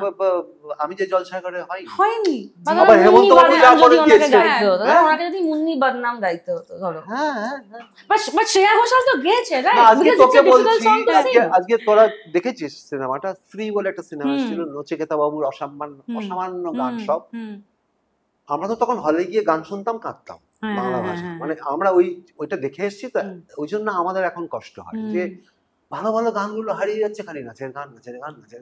আরে বাবা, আমি নাচতে খুব ভালোবাসি, বা হ্যাঁ, নাচের কিন্তু- গানটাই হ্যাঁ, নয় বাংলার তো। ঐতিহ্য নয় তো। বাবা, নয় ঠিক, বাবা, ঠিক, নয়। ঠিক কথা। এটাকে you guys have to stop it, you have to stop it, meaning এবার দেখো সুগন্ধা, হ্যাভ টু স্টপ। না, না, আমাকে আমি বলতে আমি দিন। জাস্ট এখানে ধরো এখানে বসে বলাটা যতটা ইজি, আমি বলছি ধরো স্টেজে আমি উঠে দাঁড়িয়ে ওটা আমি আর অন্য ইমন জিনিস। বা সোমলতা দি আমরা যে ধরনের অনুষ্ঠান করি ধরো, ওইগুলো মাঠে হয়। বরঞ্চ লগ্ন, আমি একটু কেটে তোকে বলছি, বরঞ্চ আমি এই কথা বলবো, তুই, আমি, সোমলতা, রূপম ইসলাম, নাম করে বলছি, অনুপম রায়, আরো অনেকে আছেন তার সঙ্গে, যারা সো কল্ড ওই যারা সামনের সারিতে রয়েছেন, আমি এটা একদম বিশ্বাস করি না, কিন্তু যারা বলে থাকেন আমরা যত ধরনের গান গাই, তুই বম্বে থেকে একটা আর্টিস্ট এনে দেখা এত হয় না ধরনের গান কিন্তু। গায়, স্টেজে উঠে যে 6-8 শুরু হলো শুভেন্দা, সেটাই। 2.5 ঘন্টা ধরে 6-8 চলছে, এবং মানুষ কিন্তু বোর হচ্ছে না, ওইটাই চলছে। মানুষ কিন্তু এনজয় করছে। আমি তো দেবী স্তোত্র দিয়ে শুরু করি, তুমি যাকে ভালোবাসো দিয়ে শেষ করি, তাতে লোকগীতি, রবীন্দ্রনাথের গান, দেখার তো এত ভ্যারিয়েশন কেউ।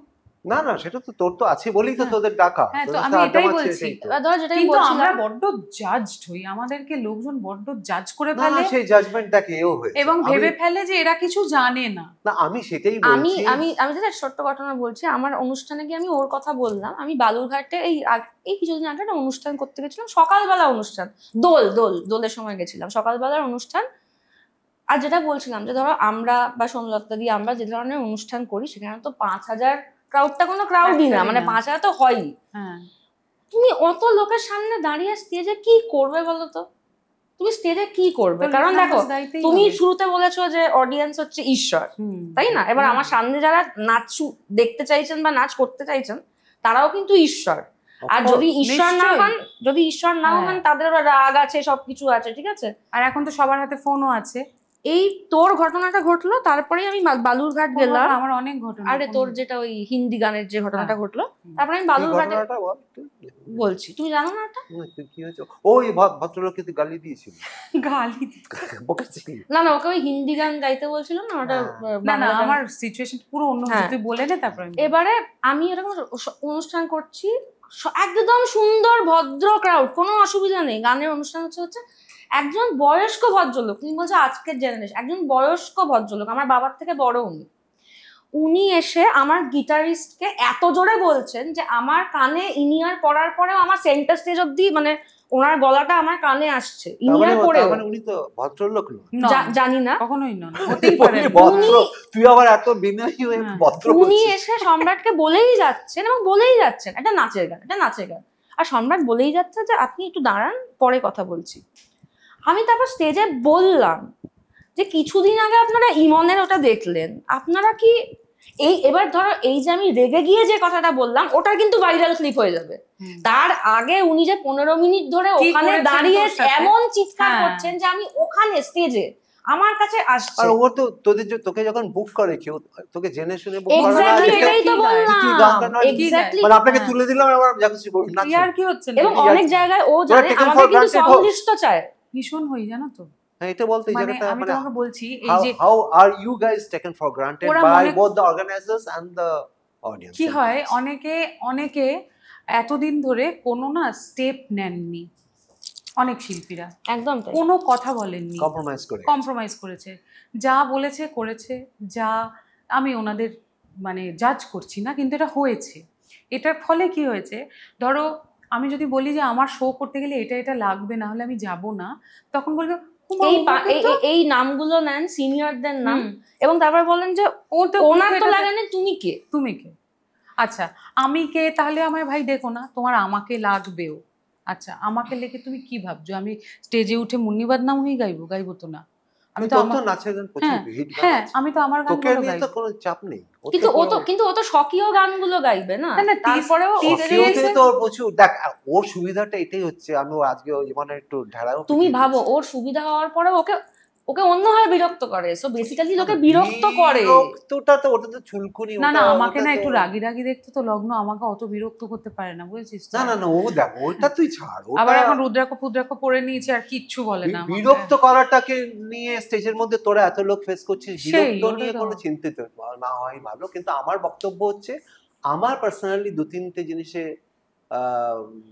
কিরম লাগছে বলে তোদের সাথে শেয়ার করা। একটা মনে হচ্ছে অসম্ভব বাজে একটা লবিং চলছে এখানে, মানে ফ্রুটফুল লবিং না। লবিং ইজ ইম্পর্টেন্ট, 100% লবিং, এই যে টিম ওয়ার্ক হ্যান ত্যান ইম্পর্টেন্ট, বাট ফ্রুটফুল লবিং হচ্ছে না।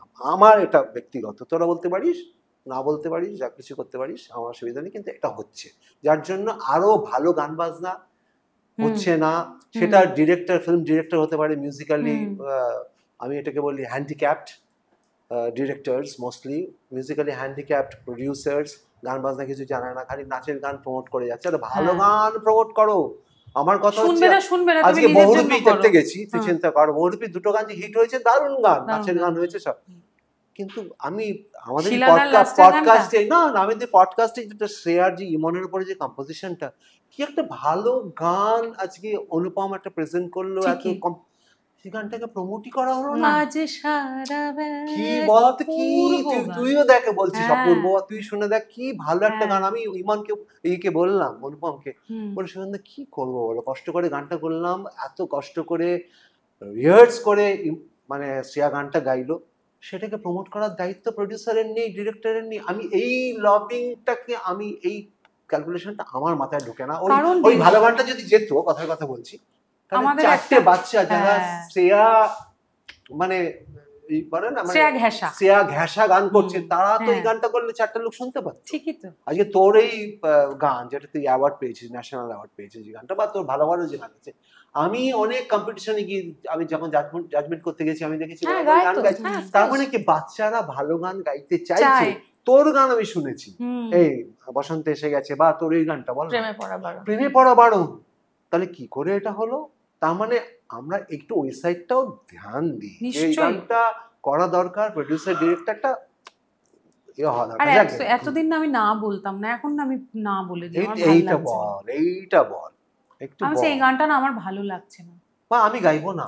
হ্যাঁ, যে এটা না আমার জন্য নয়, না তুমি অন্য কাউকে বলো। আমি এতদিন বলতাম না, কিন্তু এখন এটাই চেঞ্জ আসবে তোরা যদি এটা বলিস। মানে কি হয়েছে, কিন্তু মহিলারা বেশি কথা বলবে, এটা এখনো কিন্তু বাঙালি সমাজ খুব একটা পছন্দ, যে কারণে আমাকে খুব একটা পছন্দ করে না, বা মানে মহিলাদের আবার এত কিসের, এত কথা, এত বক্তব্য, যা বলা হচ্ছে করো। ওটা চেঞ্জ হয়ে গেছে না, মহিলারা খুব কথা বলছে, ওটা চেঞ্জ হয়ে গেছে। তোমার কোনো ধারণা নেই অর্গানাইজাররা কিভাবে সেগ্রিগেট করে মহিলা এবং পুরুষদের মধ্যে। আচ্ছা, আমরা এখন শেষের দিকেই আসছি। প্রথম কথা, দারুণ জমছে, আমি জানি না অডিয়েন্সে ভালো লাগবে কিনা। একটা কথা বলে দিই ভুলে যাওয়ার আগে, সেটা হচ্ছে পুরো পডকাস্টটা ধরে বলবো ভাবছিলাম, কখন ডুববো বুঝতে পারছিলাম না। সেটা হচ্ছে যে আমার কিন্তু লাস্ট 10-15 বছরের one of my favourite albums is the beat noon album. তুমি আর রাঘবদা যদি আরো কাজ করতে, আমি খুবই খুশি হতাম, কারণ বিট নুন is a beautiful album. It's a beautiful album. আমি রাঘবদাকে বহুবার বলেছি। ওটা আমরা খুব যত্ন করে করেছিলাম। ওর যে সাউন্ডস্কেপটা, জানি পাল্টে যায়, একদম ইটস আ বিউটিফুল। এই গানটার অ্যারেঞ্জমেন্টটা আমার করা। ইনফ্যাক্ট ওটা আমি 2টো গান থেকে আজকে বলেই দিচ্ছি, সবারই লেখা। ওটা আমি 2টো গানকে ভেবে, এই যে তোদের বলছেন সব শোনা, এই গানটা নিয়ে যখন আমরা বসেছিলাম, তখন তন্ময় নিয়ে বসেছি, তন্ময় অ্যারেঞ্জটা করেছিল, তন্ময় মানে অ্যারেঞ্জার। ও অনেক গান শোনে, ওকে ডেকে বললাম এই গানটা এসছে, এই গানটা নিয়ে আমরা একটু কাজ করবো, শুভেন্দু কি ভাবছো? আমি জাস্ট 2টো গানের রেফারেন্স দিয়েছিলাম, আমি এটা করি, তোকেও বলেছিলাম বোধহয়। আর তুই যে বলছিস না রেকর্ডিং এ গিয়ে আমাকে বলে এরকম ভাবে, আমি এখানে জাস্ট 2টো গান বলেছিলাম। একটা হয়েছে ইমাজিন, এটা, বা ওই গানটা I was feeling insecure. Right. You might not love me anymore. I was shivering inside. এই যে লেননের যে পিয়ানো থেকে শুরু, আমি জাস্ট এই 2টো গান রেফারেন্স দিচ্ছিলাম। তন্ময় যেহেতু শুনে বুঝে গেছি, আমি একটু করি। একটা গানের সাউন্ডস্কেপ, খালি সুর হলো, খালি লিরিক্স হলো, এটাতে গান যায় না। আজকে দামারা দামের আগে টান টান টান টান টান, এটা যদি নাও হতো, দামারা দামটা ওই জায়গাটা যেত না। বা কাটোসে খিচকি আছে, চুরালিয়ার আগে যদি ওটা না হতো, মিউজিকটা কমপ্লিট হয়। আচ্ছা ওই কাঁটো সে খিঁচকে আজ গানটা শুরুটা ওটাই, কেন কি আশ্চর্য। কেন হয়েছিল জানিস? না। এটা আমি লতাজিকে আশাজিকে জিজ্ঞেস করেছিলাম হুম। আমেরিকাতে একটা রেকর্ডিং উনি গেছিলেন, আলিবুল খান সাহেবের একটা ধ্রুপদের অ্যালবাম করেছিলেন, উনি ওখানে প্রায় 6 সপ্তাহ ছিলেন খালি গান 6টা গান তোলবার জন্য। This is called dedication. তো আমি ঘটনাচক্রে ওখানে আপ্পার সাথেই বোধহয় গেছিলাম না ভীমসেনজি কার সাথে, তো বসে আর আমি তখন জিজ্ঞেস করেছিলাম এই কোন কোন গানে কি, বলে ইয়ে বর্মন ফ্যামিলি তো পুরো পাগল ফ্যামিলি। আমি বললাম কি, বলছে যে এই যে গানটা কাঁটো সে খিচকে আছে মেনলি কিন্তু আর ডি বর্মনের প্রচন্ড এখানে ইনফ্লুয়েন্স আছে, because he was the assistant director of ইয়ে। ওনার প্রচন্ড শরীর খারাপ হয়ে গেছিল, শুটিং টুটিং সব ডেট ঠিক, শিডিউল ঠিক, শরীর খারাপ, কি করব এবং গানটা তৈরি হবে। গানটা যখন তৈরি হচ্ছে তখন দেবানন্দ সাহেব এসে বলেছেন, বলে সিকোয়েন্স বাতাইয়ে, মানে আমাদের আর ডি বর্মন বলে সিকোয়েন্স মানে রাস্তে के बीच में हम लोग मिलते हैं और भाग जाते हैं, তো দেখবি গাইড ওরা উপরে। এই প্রথম ইতিহাসে হিন্দি গান তৈরি হলো যেটা অন্তরা থেকে, বিকজ রাস্তার মাঝখানে তো। আচ্ছা মুখরা পরে আসছে, কাঁটো সে খিঁচ কে আঁচল বন্ধনে বাঁধা বাঁধে পাগল ও তোই নাই রগে রে বানানা আজ পিয়া এই মুখরা আজ ফির জিনে কি ভাবতে পারিনি। এটা একটা গল্প, এটা দারুণ, এটা জানা মজা। হলো একটা। তো যাই হোক, আমরা শেষের দিকে তো তোকে ও ইন্সপায়ার করেছে, তুই বললি, তুইও সেই কথা বললি। একটা এমন গান গানা যেটা ইমনের গান তোর খুব পছন্দ। আমার তো এমনিতে ইমনের প্রতি আমার খুবই হিংসে। ইমনের যে গানই বেরোয় আমার খালি মনে হয় যে উফ, আবার একটা ভালো গানও পেয়ে গেল, এটা আমার জাস্ট মনে হয়। আর এটা আমি আমি ওকে মাঝে মাঝে বলিও যে এর মধ্যেই কবে একটা আমাদের কথা হচ্ছে, এরকম কোন গানটা ও পেয়ে গেল সেটা তুই পেলি না? যেটার জন্য ন্যাশনাল অ্যাওয়ার্ড পেয়েছে ওই গানটা আমি শুনি না, কারণ ওই গানটা আমি যতবার শুনি আমার এত ইরিটেশন হয় যে এই গানটা কেন আমি গাইনি। হ্যাঁ, ওই জন্য আমি শুনি না। She is the best. কিছুদিন আগে আমি ইমনকে কি একটা কথায় কথা হচ্ছিল, আমি ইমনকে বললাম যে না এখন তো আর আমি তোর ওপর রেগে যাই না। ও তখন বললো তার মানে একসময় রেগে যেতিস? হ্যাঁ। বলছে তুই এটা বললিও আবার? আমি বললাম যে হ্যাঁ একসময় রেগে যেতাম, কিন্তু এখন আর রেগে যাই না। তো ইমনের অনুপমদারই আরেকটা গান, অনুপমদার কিন্তু খুব অন্যরকম প্রচুর এরকম অ্যারেঞ্জমেন্ট আছে। এটা তো হিট গান, এটা অর্ধাঙ্গিনী ছবির অনুপমদার লেখা, অনুপমদার সুর, ওর গাওয়া। আমি আবার ক্লান্ত পথচারী, এই কাঁটার মুকুট লাগে ভারী, গেছে জীবন দুদিকে দুজনারই, মেনে নিলেও কি মেনে নিতে পারি, ছুঁতে গিয়েও যেন হাতের নাগালে না পাই, এভাবে হেরে যাই যেই ঘুরে তাকাই, কেমন যেন আলাদা আলাদা সব, আলগা থেকে তাই খসে পড়েছি প্রায়, কেমন যেন আলাদা আলাদা সব। বাজি বাহ বাহ বাহ। এই গানটা আমিও গাইতে পারতাম, কিন্তু আমি গাইতে পারিনি, ইনি গেয়ে দিয়েছেন। লগ্ন ও এতক্ষণ যা যা কথাগুলো বলছিল শুভেন্দার, প্রত্যেকটা কথা খুব ঠিক এবং অনেস্ট। লগ্ন যেভাবে নিজেকে অ্যাজ আ মিউজিশিয়ান আপগ্রেড করেছে সেটা সত্যি সত্যি আই স্যালিউট ইউ। এই গানটা লগ্ন যখন গেয়েছিল আমার গর্বে বুকটা ভরে গেছিলো, এবং ফিল্মফেয়ারে দাঁড়িয়ে আমি বলেছিলাম সেবার আমারও একটা গান নমিনেশনে ছিল, ওর এই গানটা নমিনেশন ছিল। তো আমাকে জিজ্ঞেস করেছিল যে তুমি কি চাও, তোমার গানটা পেলে কি? আমি যে আমার গান পেলে আমি একটু আনন্দ পাবো না, লগ্নজিতের এই গানটা পেলে আমি খুব আনন্দ পাবো। তো আর আমি যে গানটা এক্ষুনি গাইলাম সেটার জন্য ইমন একদম ফিল্মফেয়ার পেয়েছে। আচ্ছা লিরিক্স ভুল হলে একটু ধরিয়ে দিবি। দেখ আমার কিছু না, অনুপম দা তোকে ঝাড়বে। না আমার লিরিক্স দেখে গাইতে পারি না, আমি বলে দেব সমস্যা। ওরা মনের গোপন চেনে না, ওরা হৃদয়ের রং জানে না, প্রজাপতি ডানা ছুলো বিবাহ বাসরে, কেন সারা রাত জেগে বাড়ি ফিরে ভোরে, ওরা মনের গোপন চেনে না, ওরা হৃদয়ের রং জানে না। খুব ভালো, খুব ভালো।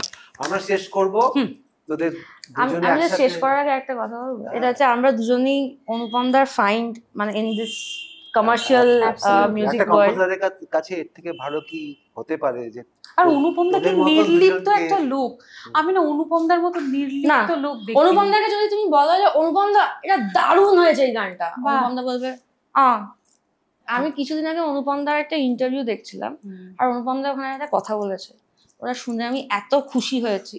ওখানে আমার আর তোর কথা বলেছে, আর দিয়ে বলেছে যে দেখো, বলতেই হবে। আর দিয়ে বলেছে যে দেখো আজকে যদি লগ্ন একটা ভালো গান গায় সেটা আমার প্রাপ্তি, আর আজ যদি ইমন একটা ভালো গান গায় সেটাও আমারই প্রাপ্তি, ঠিক। কারণ আমি ওদের দুজনকে খুঁজে বার করেছিলাম। And that is so true. মানে অনুপমদা না হলে কিন্তু আমার আর ইমনের জীবনটা একটু অন্যরকম হতো, মানে থ্যাংক ইউ অন্যরকম হতো, এরকম হতো না। Thank you Anupam, you. Thank you. এরকম দুটো বোমা তুই ফাটিয়েছিস। আর অনুপমদা কিন্তু এরকম খুঁজে খুঁজে বারও করে, পরে পালোমারটা গাইলো। আমি তোমায় খুব বিরক্ত অনুপমদা করেছি, যতজন নতুনকে দিয়ে যা গান গাওয়ার সব হিট করে দেয়। অনুপমদা হ্যাজ দ্যাট, আই থিঙ্ক ওই এটা অ্যাকিউমেন্টটা আমি আছে একটা বোঝার। মনে করি at the end of the day composer is born, R composer জোর করে হয়। অনুপমদা আমি 4টে গান শিখলাম, আমি দারুণ সেতার বাজাতে পারি, শরৎ বাজাতে পারি, তবলা বাজাতে পারি, বা যা খুশি বাজাতে পারি, I might not be a good music director এলিমেন্টটা ওটা আলাদা জিনিস, অনেক কিছু নিয়ে একটা অনেক কিছু যাই বাদে। তোরা দুজনে একটা গান করে আজকে এপিসোড আমরা শেষ কোন করি, গানটা ঠিক করলাম গাইবো? আর তার আগে ঠিক তোদের করবি তো? এটা দিয়ে শেষ করব। তোদের অনেক অনেক থ্যাংক ধন্যবাদ। ইউ শুভেন্দা, তোকে গড ব্লেস ইউ, খুব ভালো গান বাজনা কর, সমস্ত বাজে সুস্থ থাকিস, কন্ট্রোভার্সিয়াল জায়গাগুলো সব আনন্দে এডিটে ফেলে থাকিস, দেবে কিন্তু। শান্তিতে থাকিস, সবচেয়ে বড় কথা। আশীর্বাদ আশেপাশে যা হচ্ছে আশীর্বাদ।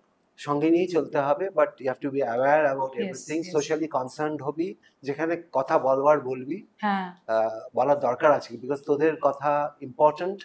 Don't shy away from speaking the truth. আমার কথা হচ্ছে এটা সত্যি কথা, এর জন্য কিচ্ছু এসে যায় না, তোর জায়গাতেই থাকবে। I maintain that actually. চল। আমার মুক্তি আলোয় আলোয় এই আকাশে, আমার মুক্তি আলোয় আলোয়, আমার মুক্তি ধুলায় ধুলায় ঘাসে ঘাসে এই আকাশে, আমার মুক্তি আলোয় আলোয় এই আকাশে, আমার মুক্তি আলোয় আলো। আরো গাইবো? দেহ মনে সুদূর পারে হারিয়ে ফেলি আপনারে, দেহ মনে সুদূর পারে হারিয়ে ফেলি আপনারে, গানের সুরে আমার মুক্তি ঊর্ধ্বে ভাসে এই আকাশে, আমার মুক্তি আলোয় আলোয় এই আকাশে, আমার মুক্তি আলোয় আলোয়। জয় হো মা। হ্যালো, নমস্কার, সত শ্রী আকাল, আদাব। আমি শুভেন চট্টোপাধ্যায় বলছি। প্রথমেই আপনাদের সবাইকে অনেক অনেক ধন্যবাদ। থ্যাংক ইউ সো মাচ যে আপনারা এত লোক আমার নতুন যে podcast channel frankly speaking with Shuven দেখছেন এবং আশা করি দেখবেনও। প্রায় 2 লক্ষের বেশি লোক অলরেডি এটা দেখে ফেলেছে, এবং সেটা খালি সম্ভব হয়েছে আপনাদের ভালোবাসার জন্য। Thank you again, thank you so much. যাই হোক, আরেকটা দারুণ খবর, সেটা হচ্ছে আগামী অগস্ট 16 স্যাটারডেতে কলকাতার নজরুল মঞ্চে একটা হিস্টোরিক ইভেন্ট হতে চলেছে। হিস্টোরিক, আমার জীবনে হিস্টোরিক, কেননা কিছু আমার প্রিয় বন্ধুবান্ধব, ভাই বোন, এক্সেলেন্ট সিঙ্গার্স, অ্যামেজিং মিউজিশিয়ানস, তারা সব জড়ো হচ্ছে আমাকে সঙ্গে নিয়ে। আমার ফিউশন ওয়ার্ল্ড মিউজিকের যে জার্নি 40 বছর, সেটা তারা সেলিব্রেট করবে।